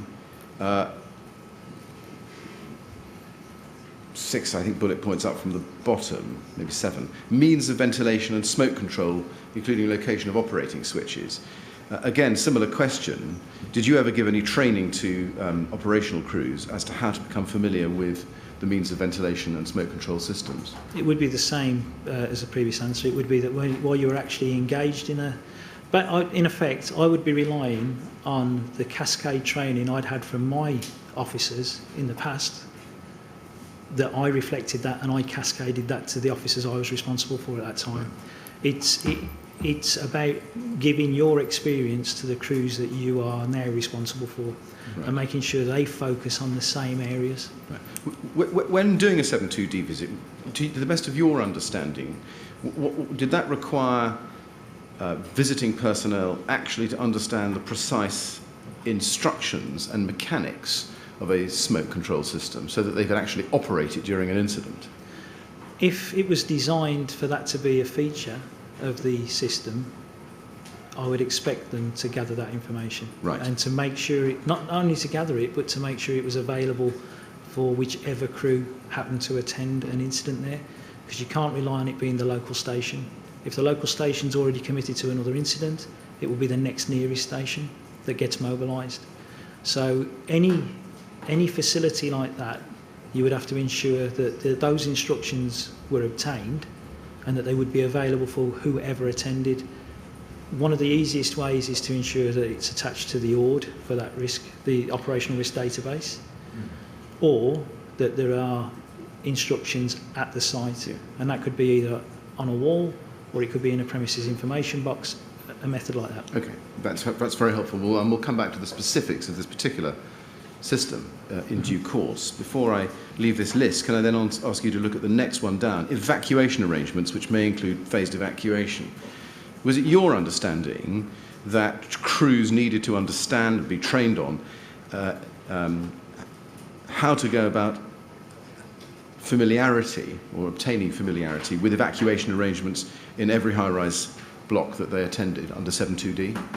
Any premises that you attend, high-rise or other, if they've got a specific evacuation plan, you need to be aware of it, because it could and probably would affect your firefighting tactics. Now, you're qualifying the answer, but if they've got an evacuation plan, if it's a residential high-rise block with a stay put in place, if you see what I mean. In other words, that's the standing designed instruction. to support stay put. Yeah. That's the standing instruction to residents. Then would it not follow that nonetheless you would still have to examine evacuation arrangements, which may include phased evacuation? The responsible person for the building is responsible for having an adequate evacuation plan. They assess their building, they detail the evacuation plan. We have to make sure we're aware of it so that our operations will work effectively in tandem to that evacuation plan being implemented. Right. So where you've got do I understand your evidence to be that where you've got a stay put policy in place, put there by the building owner, you wouldn't then go about examining evacuation arrangements? No, you would. You'd say, what are the evacuation arrangements for this building? This building is designed and built to support stay put. Yes. So therefore, only the occupants of the initial flat will need to evacuate. So our then focus is on making sure we make contact with the point of origin, we carry out any immediate rescues, and we firefight. So that is taking into account the evacuation arrangements of that building. I see. So where a stay put is in place, you would say that you would read and apply the evacuation arrangements there in a way that's limited to the compartment of origin and surrounding compartments. Those are the evacuation arrangements for that building. And that limitation, is that personal to you, or to the best of your understanding, was that shared by other senior officers in the London Fire Brigade who would deliver training on 72 I've days? not received any specific training to give me that interpretation, but I think it would be fair to say that an officer who's carrying out a 72D inspection would confirm what the evacuation arrangements are for that building, and then confirm that our tactics wouldn't compromise those. I am going to expand a little bit. Where that would become an issue is in, for example, a phased evacuation building, where if we curtailed that phased evacuation and went to a general evacuation, that could cause real issues because of the volume of people who would be coming down the stairs. So it's important you do understand the arrangements for the specific building, and if it's been designed and built for stay put to be the appropriate use of that building, you make sure that your response will tailor to that. Right. Then can I, in the light of that answer, take you to page 14 of this policy, which is paragraph 746 under the rubric evacuation. And there's a chunk of this policy devoted to evacuation. And 7.2d, 7.46, it says it may be necessary to undertake a partial or full evacuation in a residential building where a stay put policy is normally in place. So that's rather suggesting that one thing that an incident commander should consider at an incident is full evacuation of a high-rise residential building, even though a stay put policy is in place. Well, it states it may be necessary to do it. It doesn't say that we have to consider it and put arrangements in place to achieve it. Now, I know that this looks like I'm playing with words, but you don't know what the incident is you're responding to. Because we're focused on a fire, we're all thinking about a fire in this room, but you could have a stay-put building and it could be exposed to a chemical leak, it could be exposed to a terrorist attack, it could be anything where you say we need to get everybody out. So that's where it would be necessary to do that type of activity. The building is designed to resist a fire. There could be other things that make that not appropriate for people to stay in that building. So are you saying that there may be other events other than fires where you would evacuate a residential building in full, where a stay put policy is in place, but not a fire? No, I'm not. I'm definitely not saying that a fire, it could never ever happen, because obviously you cannot rely necessarily that the principle has been maintained. So it might be something you have to deal with. Yeah. But that's a statement of fact. It may be necessary. It doesn't tell you what you do about it. No, it doesn't. And that leads me to this question. Taking paragraph 7.46, which we can see there, do you, or did you ever give any training, receive any training on how to assess the need to undertake a partial or full evacuation in a residential high-rise block where a stay-put policy was in place? No. Right. Do you know, or are there any principles which would govern how an incident commander would go about assessing whether it was necessary to undertake such a partial or full evacuation? I'm not aware of any guidance at all. Right. Now, can I then turn to a particular visit that you made to Grenfell Tower? Is it right that as part of your responsibilities, I think you said it was your first day at North Ken, you went to Grenfell Tower on the 28th of April 2016? Yes, the station manager, who would normally be based there, had received an invitation to see a demonstration of a newly installed smoke extraction system, and because I was there that day, he forwarded that invite to me and asked me if I would like to attend in his place, and I took advantage of that invite. Yes. And was that as part of a 7.2d visit by the station, or was that just coincidental with the visit by White Watch to Grenfell Tower on that day? To put a bit of context in, when I wrote my contemporaneous notes on the morning of the 17th, I remembered I'd been in the building and I remembered I'd had a smoke extraction demonstration. I also remembered that White Watch were there, and I assumed that White Watch were doing a 7.2d. I'd forgotten that I'd had a specific invite to see the smoke extraction, so I assumed that I must have been there to do the 7.2d. In effect, I'd gone to witness a 7.2d. When I got asked the specific questions last week regarding that visit, I went back to my calendar, I found the invite, I remembered the circumstances more clearly. So White Watch, because the block was under such an extensive renovation, a periodic inspection programme had been put in place, so every watch periodically went back and revisited the building, because the condition of the building was continually changing. And it was to make sure that the all information was up to date and their familiarity with the building was up to date as the circumstances changed. White Watch was scheduled to carry out one of those periodic 7.2ds or familiarisation visits that day. Because the smoking demonstration invite had come, I mentioned it to White Watch, and they made sure that their visit coincided with the demonstration times, so that they could tag on to the demonstration and become more familiar with that system as it was was being put into the building. Can I ask you to look, please, at paragraph 7 of your second statement, 17th of September statement. Paragraph 7.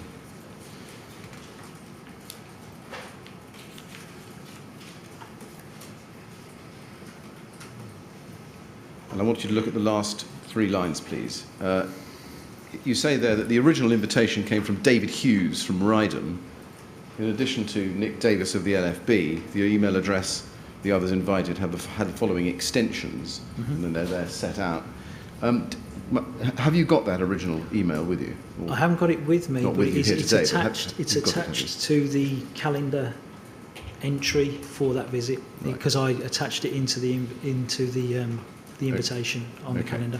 Now, when you attended, did you actually involve yourself with the 72D visit, or did you just watch the demonstration of the smoke vent system? As I say, the watch were doing the 72D. They were there before I arrived, so they'd commenced that visit. When the smoke demonstration started, they joined the group. Yes. So the aspects of the building that we visited as part of that demonstration, they would have been recording information then. So that's the only time I was engaged in the 72D process with them, was where it overlapped with the smoke demonstration. Right, so you didn't do any other 72D work other than the smoke vent? No. Now, who, leaving aside White Watch, who from North Kensington attended the visit with you? White Watch and myself. Just White Watch? Okay. Yeah. Now, so Nick Davis didn't go? No. Okay. Did anybody brief you as to the purpose of your visit?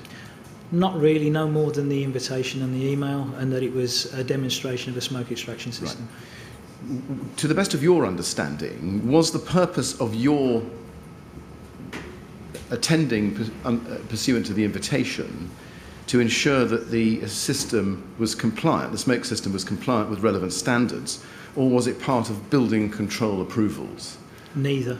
My understanding was that it was just a demonstration of a new system, so that the watch would have familiarity, I would have familiarity, and in effect for us to give any opinion or guidance that may cross our minds from an operational point of view. I see. So it was 72D in the strict sense. In effect, yeah. It was familiarisation. It wasn't regulatory. It wasn't commissioning. It wasn't acceptance. Right. It was just purely a familiarisation. Yes. And so would it follow that it wasn't as it were, a training session on how to use the system? It was a familiarisation, so I would expect them to talk about what the system was designed to achieve, and if there were any aspects that would be of benefit for the fire service, for them to highlight that and for us to take note of those. Right. So it wasn't a training session per se, but I would have been really surprised if we didn't come away with a better knowledge of that system and how we might use it. Again, going back to the evacuation arrangements for the building, it's the same sort of thing. It's about us knowing what the ventilation arrangements were for the building and seeing if we would incorporate those into our tactics. Right. Okay. Did anybody show you or teach you how to operate the system in the event of a fire? During the visit, they did start to go into the specifics of how it could be operated from a control panel in the lobby. I don't know if it was at the beginning of the demonstration or the end, I can't remember. But I know that there was a touchscreen panel, and it was talked about that this controlled the system. It was an automatic vent system that would operate automatically if the trigger mechanism was activated, indicating there was a fire. But there was a facility to manually override that and operate that. And they started to talk about the specifics of that. And I said, I need to stop you there. This is paraphrasing, I can't remember the exact words. It's this was 2016. But I need to stop you there. It probably or may not be us who would attend if there was an incident. It might not even be the local station. So you need to make sure that these instructions are available on site and are clear for anybody who might need to operate this system in the way you are describing. because it needs to be available at any time there is an incident in this building, irrespective of which crews attend. Right. Who did you tell that to? That would have been to whoever it was that was leading the demonstration. And as I say, I've assumed from the invite it was the representative from Ryden, because the email invite came from them. And as I say, that's in my Outlook diary, who it came from and who else was invited. But I really did clearly make the point that they couldn't give us the direction and think that that would be adequate. It needed to be captured in a way it would be available on site. And my expectation and belief, although I don't remember detailing it, but I can't believe it wouldn't have happened, is that the crew that were doing the 7.2D would have made notes of anything that was specific that they could at that time that was really useful from an operational point of view. And my recollection, but I cannot be 100% sure, is that I asked for such detailed instructions to be sent to the local station so that they could be uploaded onto the ORD appropriately. Because we don't put certain information on ORD, so we don't put access codes, that type of thing, onto ORD, because again there is a risk of it being compromised. Yeah.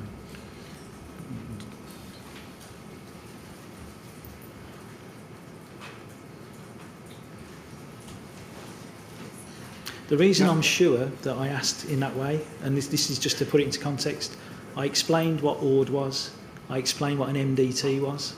I can remember doing this, which is our mobile data terminal, which is the vehicle computer, and I explained how that information would be used by crews as they arrived. Right. Now, we'll come back to the order in just a moment. In your witness statement, your second witness statement at paragraph 11,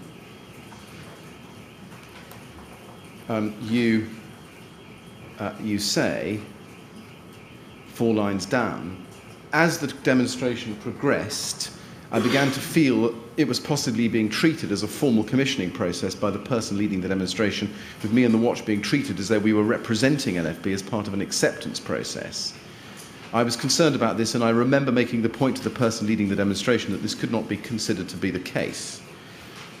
Now, did you write those concerns down anywhere? No, didn't write that down. Did you report those concerns that you had at that time to Nick Davis?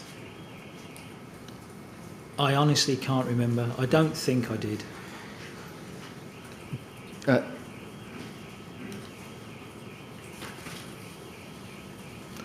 I expressed them to the person leading the demonstration.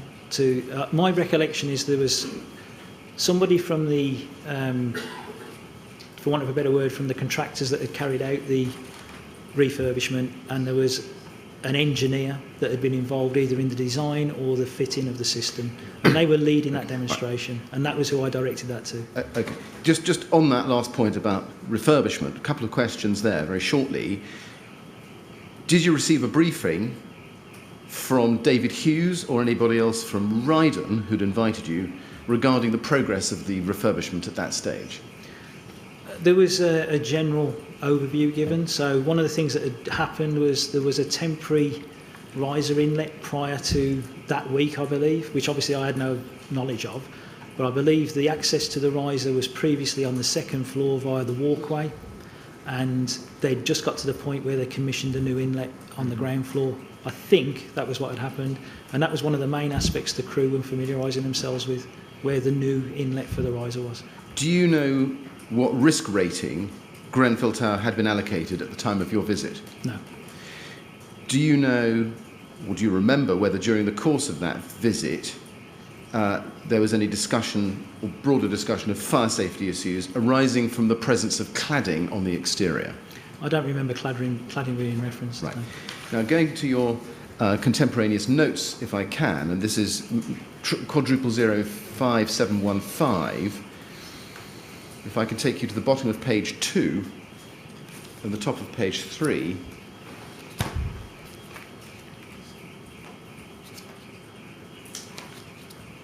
You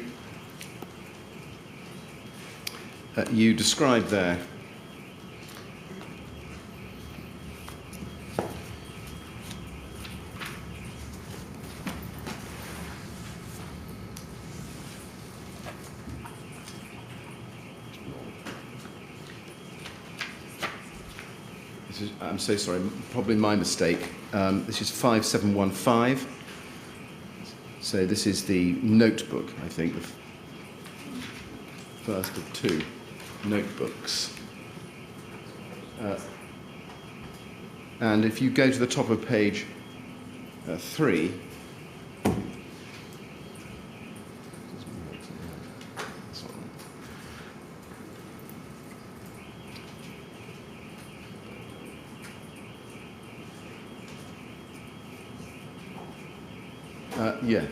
you can see that at the foot of the page on the left of the screen, the person who did this, can you see, explained to us the system could be used by firefighters to control smoke in the lift lobbies and stairs by using the panel.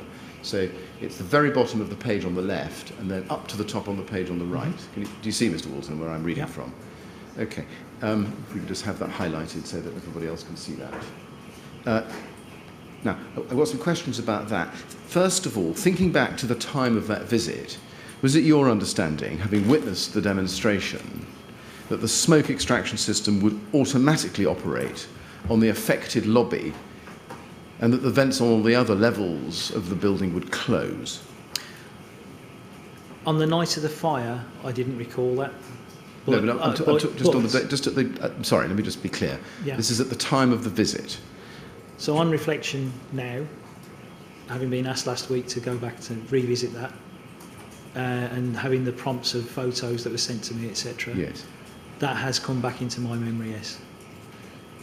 So, did you understand at the time of the visit that the system would operate to extract smoke on only one floor at a time?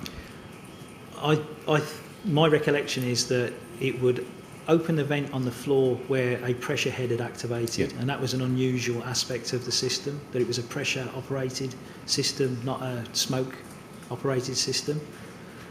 Whether that's an accurate memory or not, I can't tell. Right. And so the vent would open on the lobby of the affected head, and all other vents would close. Right.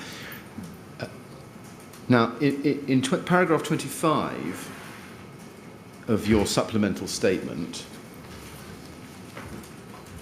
if I could just show you that, you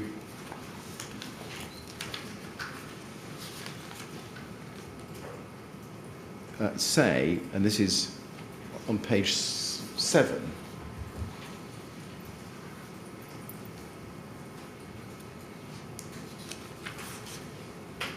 just to be clear about this, you say, I no longer believe, and this is 7 lines up from the bottom, I no longer believe, this is next page,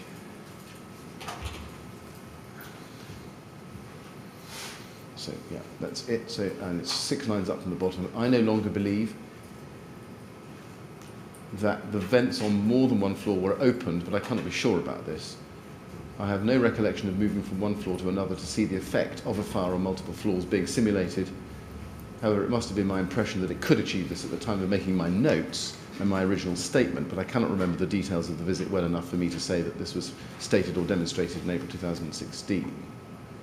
Now, just on that, so just to be absolutely clear, standing there now, is your recollections, and I think you've told us that, in fact, at the time of this demonstration in April 2016, your impression was that it wasn't capable of operating on more than one floor?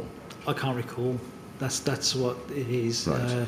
On the morning of the fire, when I wrote my contemporaneous notes, right, that was my belief that it would open on more than one floor and that the fan speed would increase, right, and it would take smoke out of more than one level. Right. But I've got nothing to... But looking back and reflecting, I can't remember specifically having that demonstrated or having that explained to me on that inspection, right, on that visit. So that's why I'm saying I can't say whether or not the system was able to achieve that.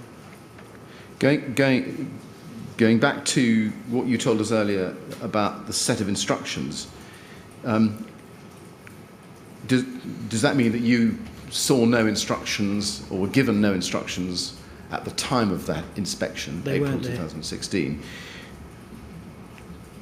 You say, I think, and you said this morning, and you said in your supplemental statement, it's paragraph 12.4, that you asked for a copy of instructions to be sent to the local station so that they could go on to the ORD.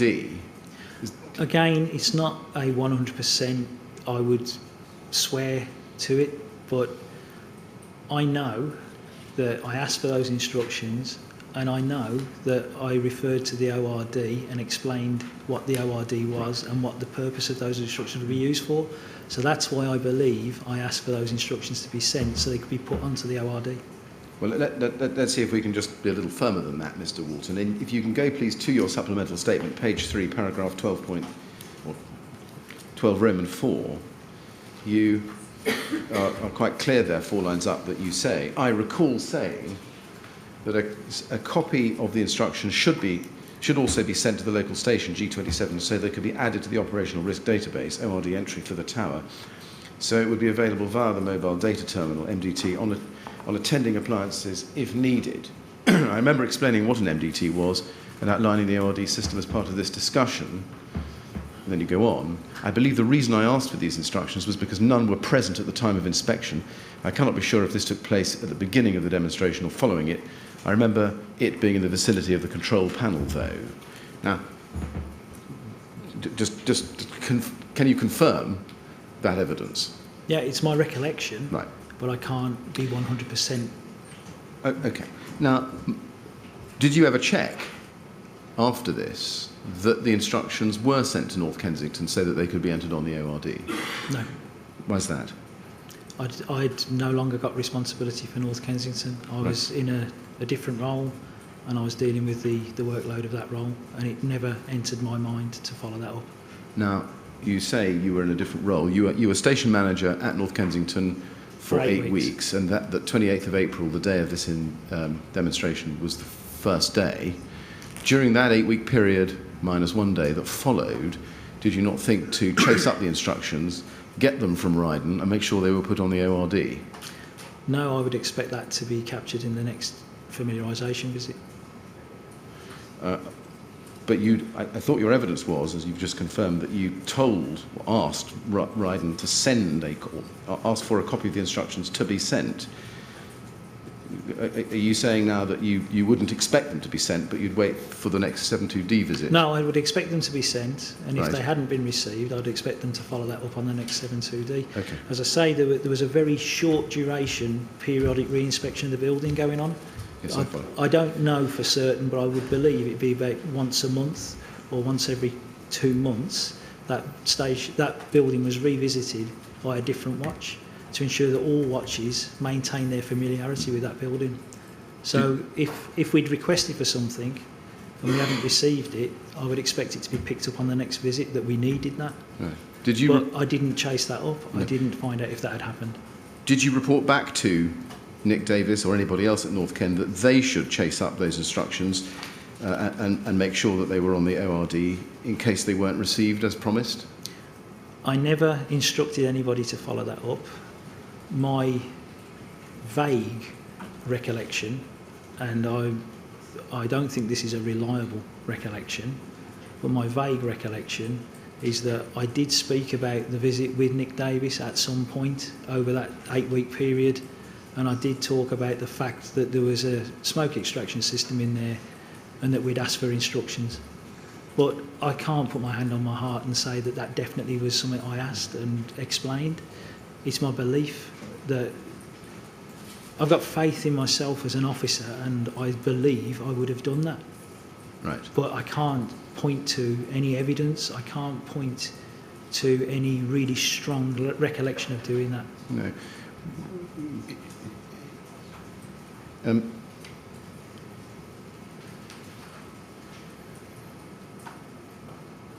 Was it not, though, an important matter to make sure, particularly since you were only there for 8 weeks or so, that your request for instructions of this system was known by North Kensington, other personnel at North Kensington, so that if they didn't come and you didn't know about it, they would know about it and chase it up? The watch were there. They were there at that time. So personnel at North Kensington did know, and I would expect that to be part of the ORD update. There's a comment section on the updates where you can record things like that. and I would expect that to be captured, but I wouldn't have access to that without the admin rights. To actually, because that normally the comments are part of what the station officer, station manager, who is doing the quality assurance of the update, checks, and they then check the areas that are referenced and make sure that they've been updated to the standard that's required. And if they're not happy with any of that, you send it back to the watch to go and revisit. I understand. But given the specific invitation that you'd received to go and look at this system, given the request for these instructions that you'd made, was it not your responsibility to make sure that if you didn't chase them up, Nick Davis or somebody else senior at North Kensington knew that that request had been made, instructions had been pursued, so that they could be chased up if you didn't? My belief was that the station knew that we'd requested the instructions, and my belief was that they would get chased if they weren't delivered. It was a belief. At the end of your 8-week period, did it occur to you to find out whether or not those instructions had been received before you left your role as station manager at North Kensington? No. Is there a reason for that? I genuinely believe it was such a hectic sort of learning curve of being engaged with the admin on a station compared to what I'd been doing, that my focus had gone from that visit on the first day at Grenfell, where I thought I'd dealt with the issues, and had moved on to the other aspects of the job that I was keeping on top of.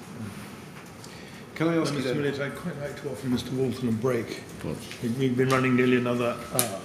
yes, I'd like to be able to say we're going to move on to another topic, but I fear not. Well, I wasn't necessarily going to stop you at this point, Well, I mean, because if you let's- haven't finished the topic, Let's stop now. finish it. Let's take a break if we can then. Is that right? Yes, thank you. Okay, we'll have Okay. a break, no, Mr. Walton. If I say till 12:15, will that give you long enough just to have a bit of That's more than chance enough to for stretch me. your legs and so on? Yeah. All right. Well, would you like to go with the usher now then, please, and don't talk to anyone about your evidence while they're out of the room. 12:15, thank you.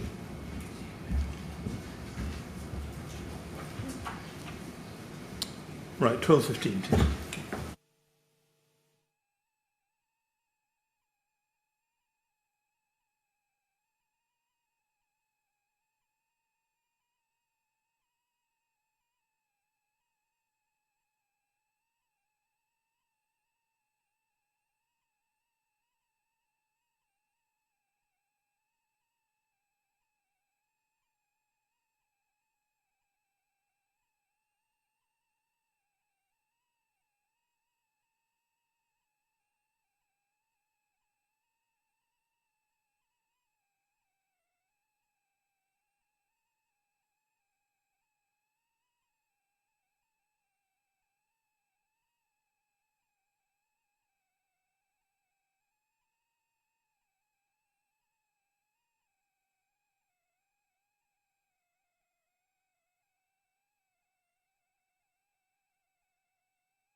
Right, could you ask Mr. Walton to come back, please?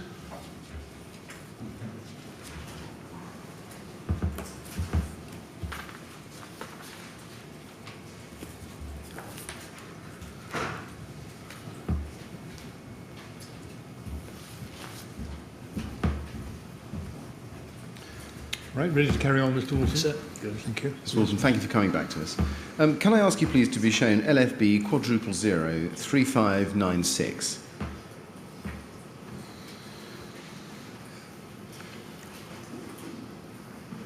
Now, this is the station diary for North Kensington, and if you look at the first page, can I just ask you, are you familiar with that as a form of document, as a form of entry? As a system we use, yes. Yeah. Now, it's an extract given to us by LFB, and it's, as you can see from the second paragraph on that page, a set of screenshots from the last outside duty visit recorded in the station diary by North Kensington prior to the 14th of June 2017.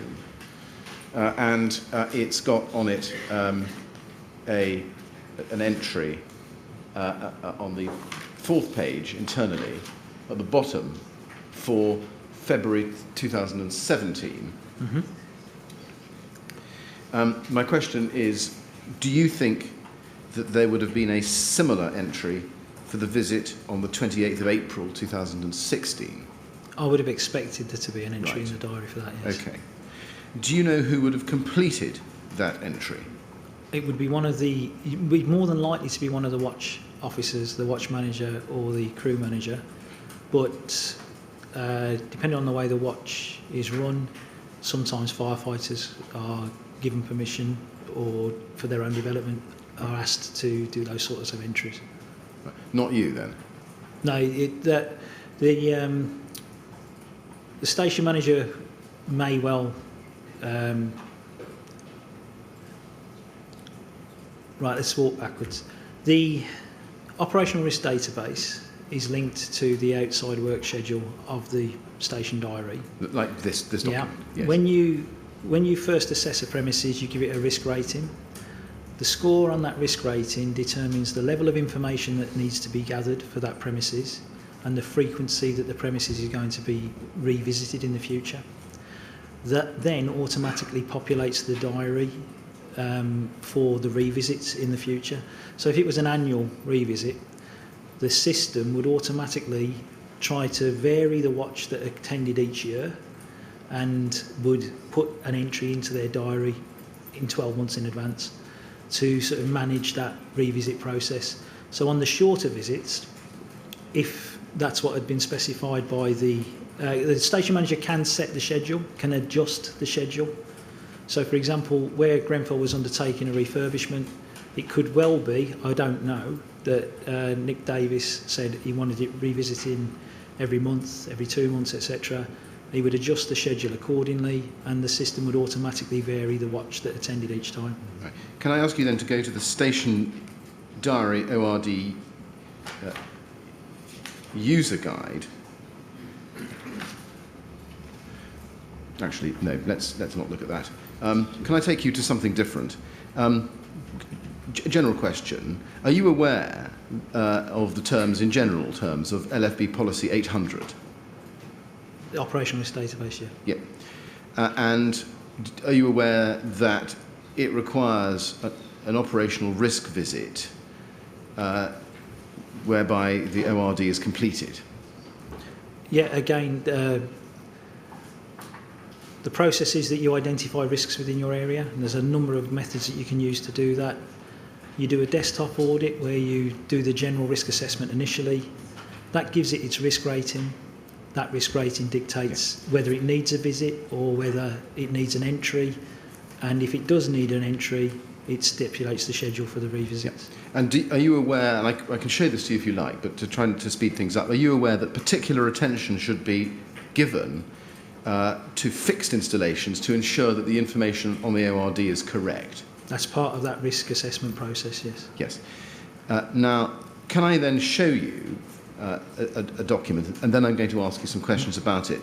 It's LFB 3116, which is also in our master documents bundle at tab 13.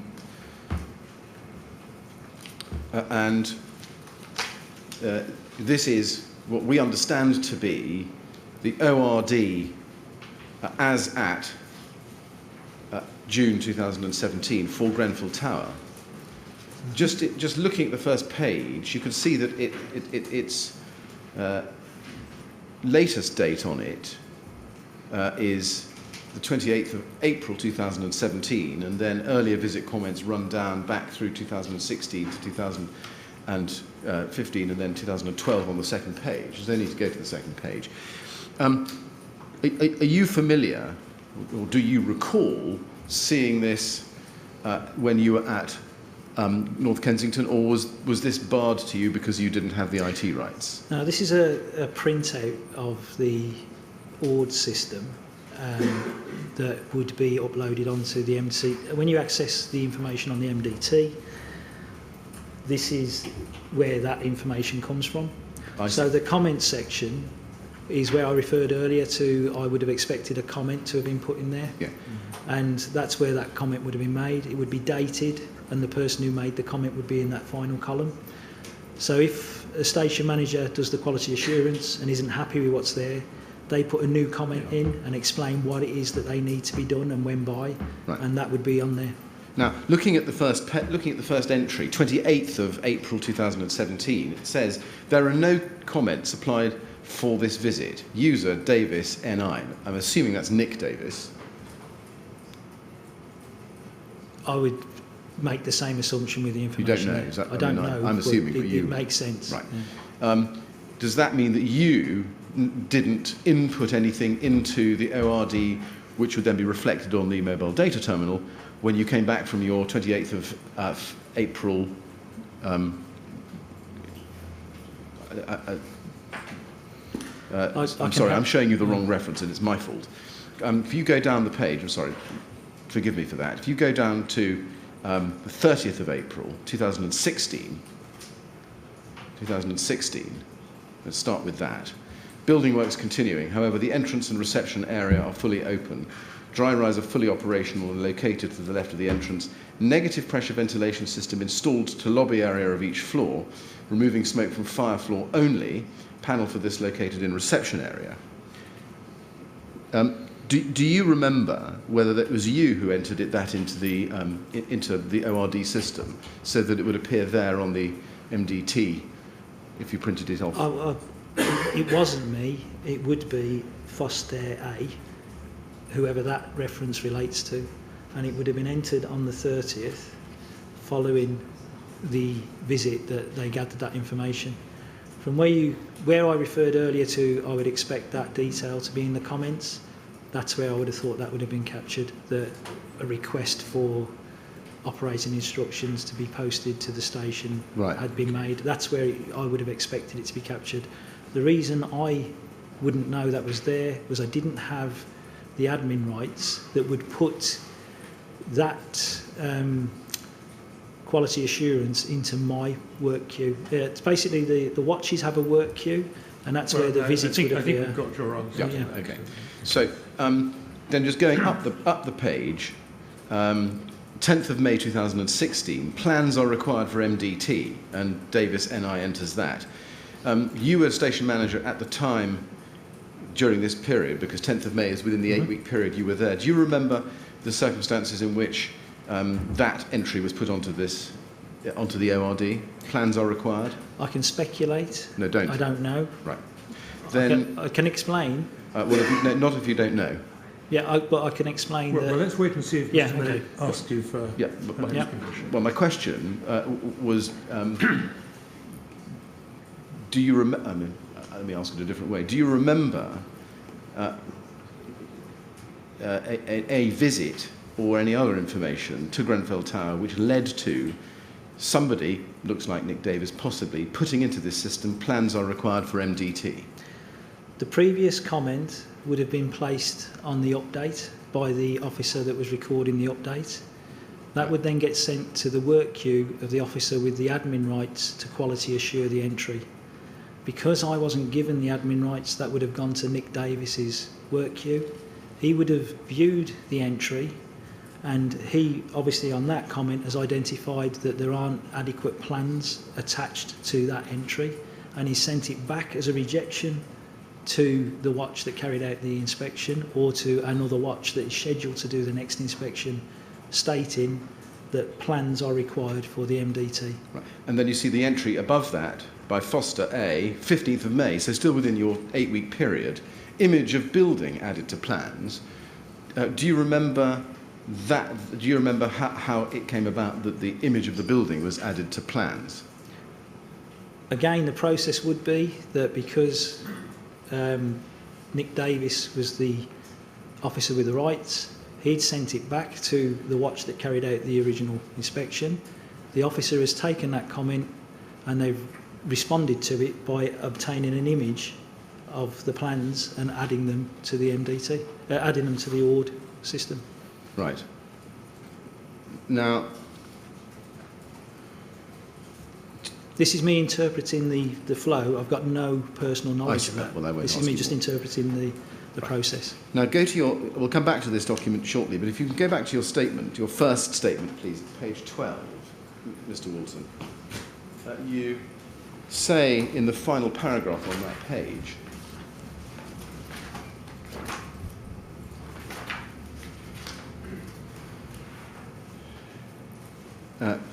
and this is back to the smoke control panel.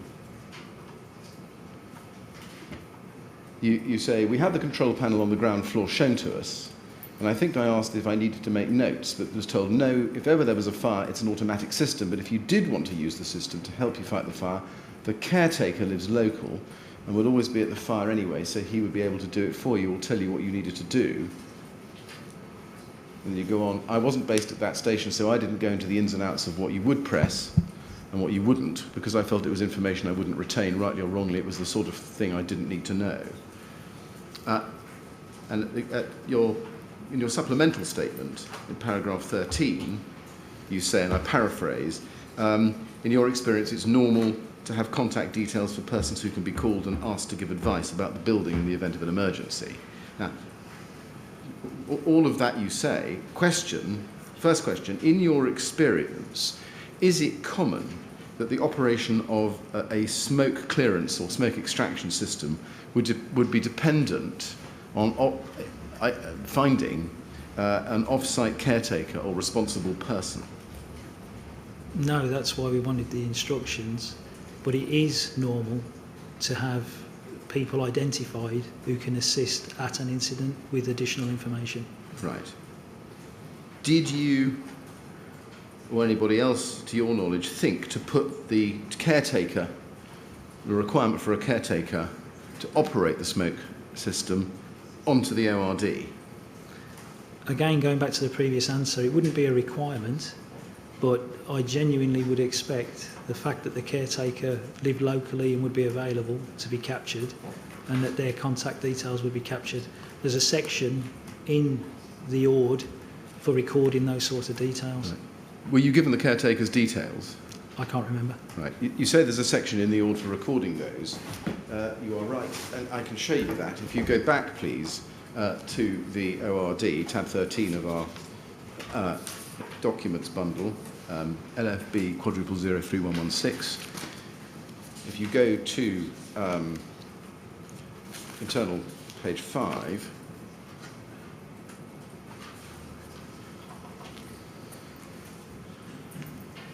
you can see emergency contacts. So you can just have that highlighted towards the bottom of the page. And there's a receptionist who's titled Ms, but whose surname and full name varies, curiously. Type office, and then a telephone number, and then a Mr. O'Connor and a Ms. Stefanu. Do those names ring a bell with you? No. Do you know how they got onto the ORD? No. Do we see it? Do we see there the caretaker details, or even generically the idea that there's a caretaker you can get hold of who can come urgently? Well, looking at the screen, no. No. And should that information be recorded on the ORD normally? Yeah, I would expect if it was available that we would have recorded it as part of our information gathering. And do you know why it wasn't? No. And whose job would it be to ensure that the caretaker information and any other information about the smoke vent system would be on the ORD? The person carrying out the 72D, the update visit. Right. And you say that wasn't you? I'm not trying to slope shoulders. I wasn't involved in the revisit. I was there for the smoke extraction demonstration. Right. Now, to the best of our knowledge, and this may be wrong, Mr. O'Connor and Miss Stefanu were Ryden employees who would be gone once the refurbishment had finished. Did you know that? I didn't know that information at all. If you had known that, what would you have done with the entries on the ORD?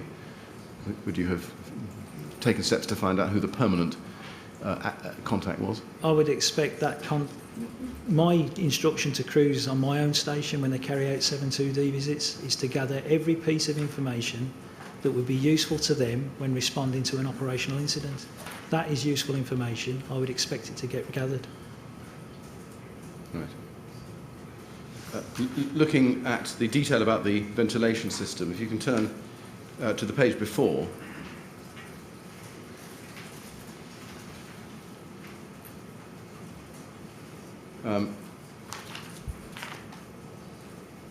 At the bottom of the page it says fixed installations, and you can see dry rising main, other systems or building facilities, smoke extraction systems, negative pressure smoke ventilation system in lobby of fire floor, panel located at main entrance to building. In your experience, would that be enough information to allow a watch manager who's first on the scene as incident commander to be able to operate successfully the smoke vent system in the building? That wouldn't give you enough information. It would trigger you to know there was a system and investigate how to use it. So if there was instructions at the panel, you'd use those.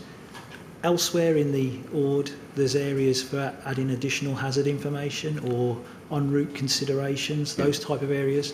They could have been supplemented with more detailed instructions.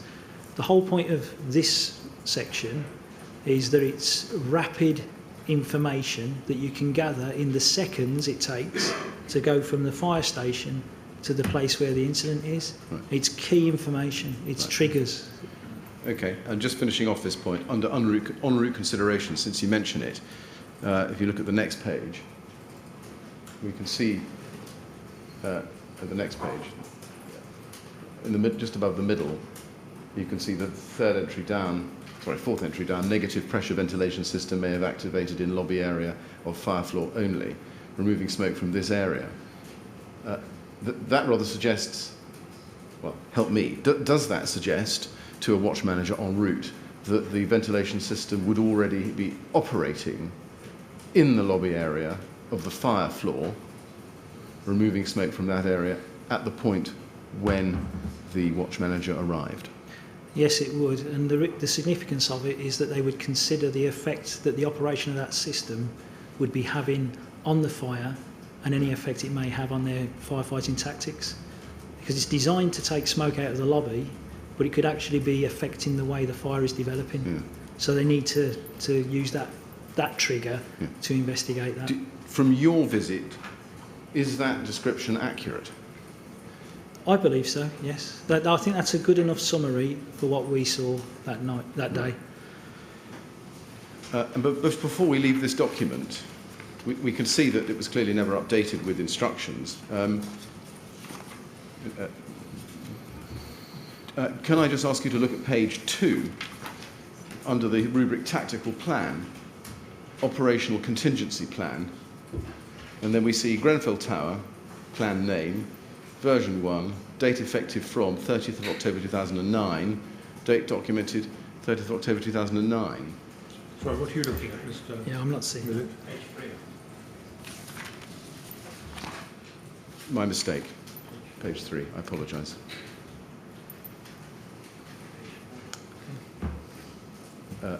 It's page... Well, I've got it on page... Well, I think it's one page on.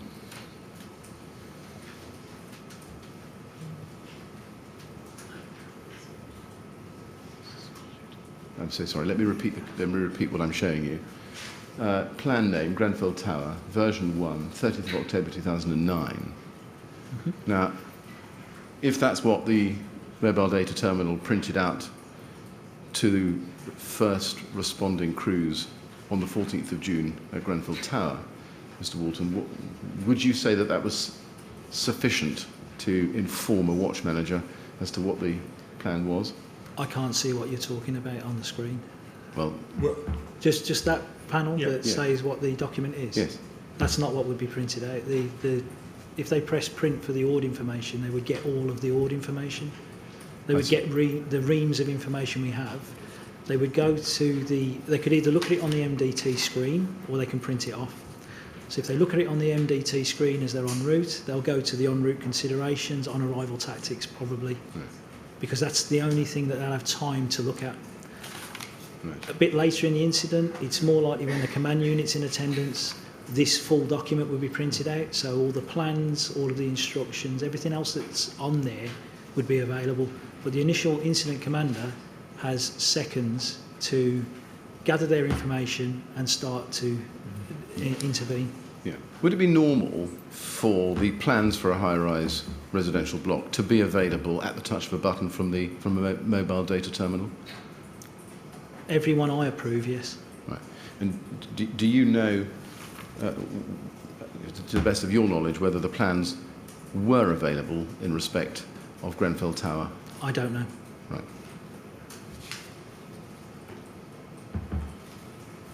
That comment earlier with Nick Davis when he rejected it and asked for plans to be added, that is the standard way you respond if the plans aren't there. You knock it back and you send them back to go and get them. And you don't know what happened after that, is that right? Well, it says plans added. It says image of plans added, so I assume that they were added. Well, it says image of building added to plans. Do you know anything about that? Okay. Can you help me with that? Do you know anything about that? I don't know that. I was just going on what you showed me earlier. Okay, well, we may have to explore that with somebody else. Turning to the question of access, on your visit in April 2016, were you shown how to access the building in an emergency? I can't remember that. I remember there was a security system. I've got a vague recollection of them talking about giving us one of the swabs, one of the entrance fobs. Right. And I remember telling them that wouldn't be adequate because it wouldn't necessarily be these crews that attend. It couldn't necessarily be this station that attended. So arrangements would be needed to allow access on site. Can I ask you to look at the first page of the ORD document we've got, 3116, which we had up on the screen a moment ago. I just ask you to look at the second entry down. This is dated the 15th of February 2017, and I think by that stage you were no longer station manager at North Kensington.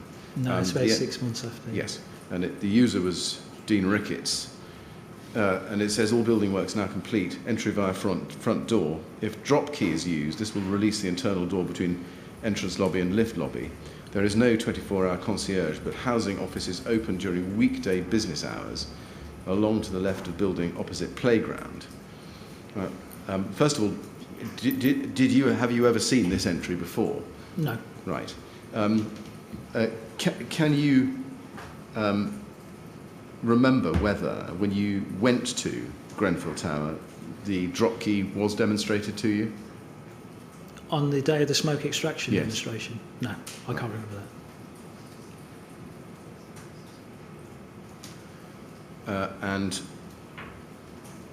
where it says there's no 24-hour concierge, but the housing office is open during weekday business hours, along to the left of building opposite playground, does that correspond? Is that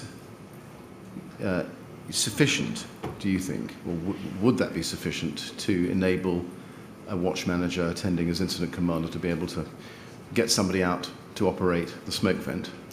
That's a comment that the officer that had done the 7.2D had added to the update, so that the quality assurance station manager would have an idea what to check in the update. Right. So I assume that information is within the detail of the ORD. So as a station manager, you do scan the whole entry when there's an update, but you focus on the areas you've had an indication that there's been a change. So if they've added plans, you go and check the adequacy of the plans. Right. In this case, I would probably be looking at probably on the en route considerations there may be something like that. But I'd check the various sections where that may have been captured and see how it's being captured. Would this mean that if a fire happened in the middle of the night, a watch manager arriving wouldn't be able to contact a concierge or caretaker with ease to get them to come to the building very quickly? That's the way I'd interpret that comment from seeing it for the first time.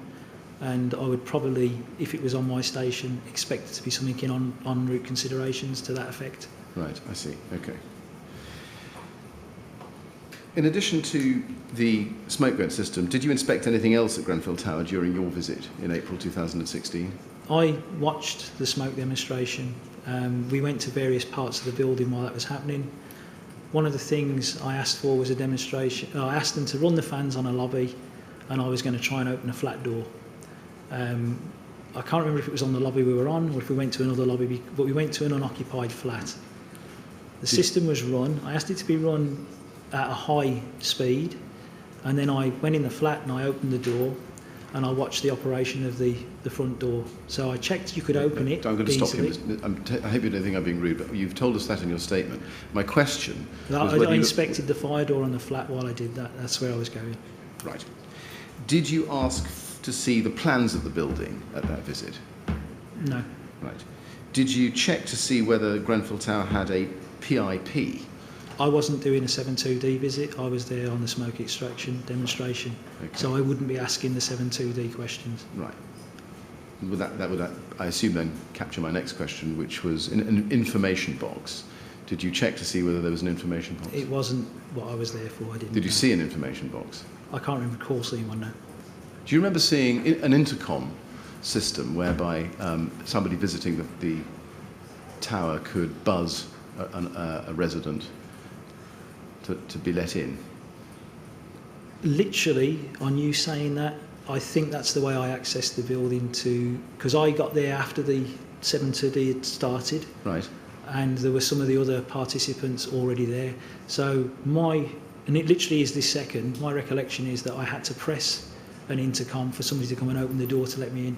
A resident, was that? No, not a resident. One of the I don't know how it works, and that's this second recollection. Okay. So it may not be accurate, but you saying that has made me think. I pressed the buzzer, and I was let into the building by the person conducting the demonstration. Right. Did you? And I know this is the second recollection, but did you know which buzzer to press? I can't remember that. Okay. Now I want to turn to mobilisation and the information that you had yourself en route. When en route, on the night, did you expect to have access to plans of Grenfell Tower via the mobile data terminal? At some point in the incident, I would expect an incident commander to get those. Because of the nature of being a level 1 or a level 2 incident commander, level 1 are on the fire engines, level 2 are the first officer who comes in after. We don't normally get the luxury of being able to go through the detail of the ORD. I would expect the initial crew en route to gather that information, probably just visually from looking at the screen, and have the key aspects of that information. If we're lucky, as I think was the case on the night, I think Mike Dowden had asked for the ORD to be printed, but I never saw a copy of it in the time I was in that role. Right. Let me ask my question in a slightly different way. While en route, did you look for the plans of the building on your a system that you had available to you? I don't have a system available. Right. Did you not have the MDT available to you? We have a car, we have a mobile phone, and we have a pager. Now, en route, you describe in various places, I think, in your materials, many fire survival guidance calls happening. What did the increasing number of fire survival guidance calls that you could hear over the radio suggest to you about how the fire was progressing? I was getting really concerned en route. The nearer I got to the building and the more FSGs that came through, the more concerned I was about the potential. But my experience of FSGs prior to that night, and I've never been in charge of an incident that I can remember where there's been FSG, but I've been at incidents in a different command role when they've occurred. My experience of FSGs is the caller genuinely believes they're trapped, and when the BA crews get to them, they assess the scene and they find that they're not trapped. It's just a bit of smoke logging that to them is significant, but to us is to be expected.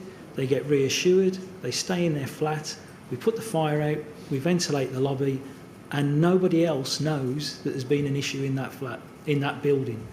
So that was my experience prior to then. So that is still in my thinking whilst I was en route.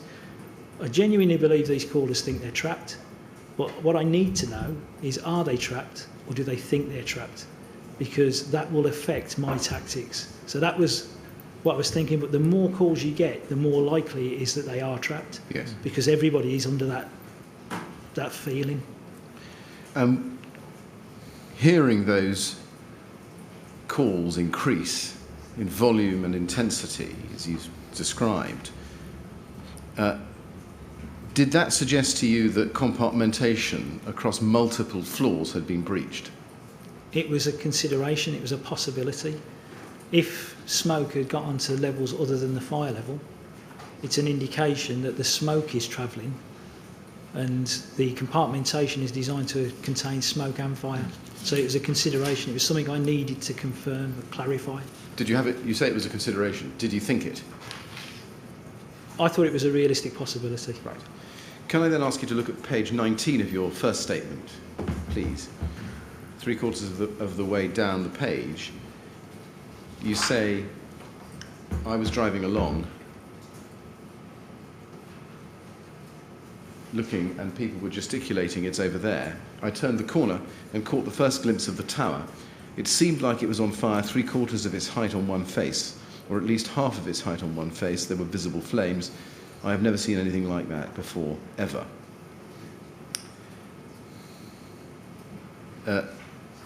Can you just tell us which face you're talking about there? It would have been the east face. It was the initial face that was involved in fire. Right. Now, I'm just going to show you another part of your statement, Mr. Walton. Page 22, right at the top. You say, I could see 2 lines of fire. I called them ribbons of fire. There was definitely 2 separate vertical lines that were going from about the 4th floor up the building separately, and were about 3/4 of the way up at that point. First question is, those 2 observations, 3/4 of the way up and 2 vertical lines, was that those 2 observations or descriptions at the same time? That was what you saw at the same moment, is it? My recollection is 2 lines of fire up the building. One on the right was from where I could see, because I couldn't see the bottom of the tower, to the roof. My recollection is the one on the left was from where my vision was to about 3/4 of the way up. Thank you, that's clear. Could you see whether the fire had actually penetrated the flats at that point? You couldn't. You say on page 21 of your statement, if you could just look at that, 3/4 of the way down the page, you say, as I looked at the building and saw that at least half of it on one side had visible flames, so 3/4 of the way down the page. Yes. No. Yes.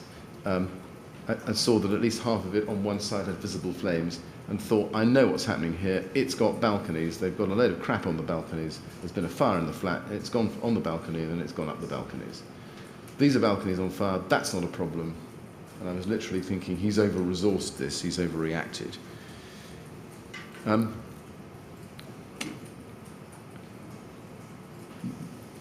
Why did you think or assume that the fire was jumping from items stored on balconies? 2 reasons. I had a genuine belief from my background that a fire wouldn't spread up the fabric of a building in that way. And I had had a case study at one of the informal training sessions that we do as officers from an officer who had attended a fire earlier. I can't tell you the location, where that was in effect what had happened. Fire had gone up the outside of a building on the balconies. It looked really spectacular.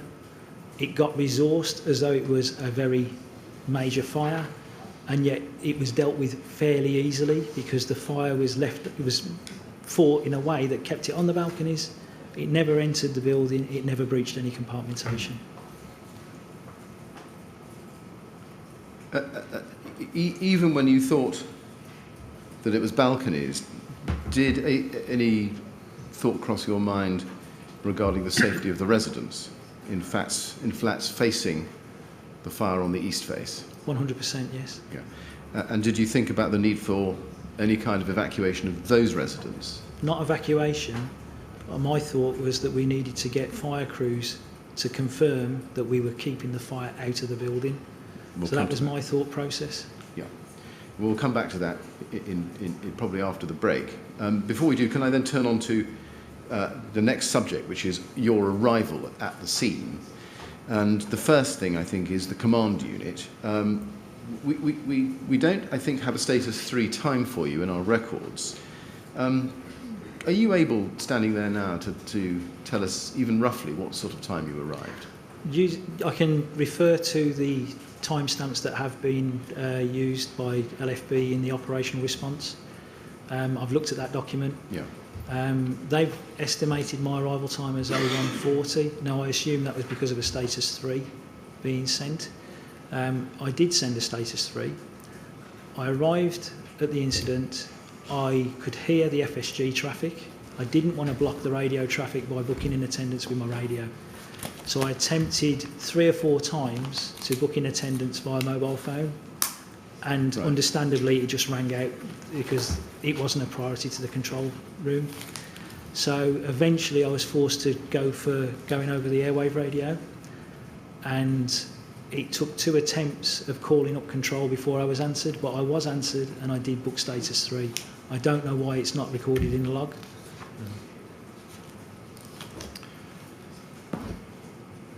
And did you hear? Did you think you heard pumps 25 over the radio at any stage? I hadn't got a recollection of that at the time. When I approached Mike Dowden and did the handover, one of the part of the handover was I said, "You've got 15 pumps." Right. And he went, "No, it's 25. Yeah. Now, as you arrive at an incident, you move out of your vehicle. You're in normal day dress. You open the boot of the car, your fire kit's in the boot, and you get rigged in fire kit. While I was doing that, I was trying to phone control, and then I went to using the radio to book in status 3 with control. While that's happening, I'm looking at the visual situation. I'm listening to what's going on. I'm smelling the fire. And your focus moves. So my focus wasn't on the radio, my focus was on the building. So I've got no recollection of the make pumps 20 or the make pumps 25. Okay. My guess is it was around that time, right. Okay. Which again, hopefully would give some sort of indication of when I attended. Okay, let me try and get it a different way. I think you've told us in your statement that you left at 1:15. Yeah, when the make pump 6 came over, when make pump 6. I was ready for that because I was monitoring and I was dressed and I knew which way I was going to go and everything else that we would normally do. And so I started to self-mobilise, trying to phone control to tell them I was status 2. Then there's a informative message that came over, so I stopped, got my notepad out, recorded the detail of the informative message to make sure I had a good understanding of what I was going to, and then continued. Right. So I would say at 01:15 is when I was leaving the top floor of Fulham Fire Station. Yes. And the question is, how long do you remember it took you to get from Fulham Fire Station to the incident ground? I didn't look at any clocks, but if you refer to my statement, I had a route that I knew I was going to take. When I was almost at the tower, that route was completely blocked by roadworks. There was a gas main or something like that being put in, and the whole width of the road was blocked, and there were bollards on the pavements, and I had no way of going around that. So I had to do a U-turn. I thought I would turn a left again, parallel run the original road, get back onto my original route, and then get to where I was going. When I turned that left, it went into the really complex street pattern of the estate that I'm not familiar with. So how long did it take? So in answer, I believe it took me 20 minutes to get from Fulham to the location. All right. Thank you. And you attended the command unit. Do you remember which number it was? I didn't remember it at the time, but I now know it was Fulham, And which is CU8. CU8. And how many command unit officers were on there? Do you remember? I only remember seeing one command unit officer. Do you recall what he or she was doing? They were at the whiteboard. They seemed to be sorting information. I think they were filling in documents, Right. and I basically gave them my board, which is how we identify who's in attendance, and asked them for some information about who was in charge. Right. And what were you told in answer to that question? Right. I asked who's in charge. They said, I think it's still Mick Dowden. I said, I've heard a Sierra call sign. I've heard other station managers book in. Haven't you seen any other station managers? They said, you're the first station manager we've seen. And I went, right, I'm booked in. And I threw my board in because I was still on the pavement still. Right. Threw my board in and went to the tower. Went to the tower. Okay. There may be a convenient place for a break, Mr. Chairman. Yes, well, we'll have a break now, Mr. Walton, so that you and the rest of us can have some lunch. Please don't talk to anyone about your evidence while you're out of the room, and we'll resume at 2 o'clock, please. Thank you. All right, thank you. We'd like to go with the usher.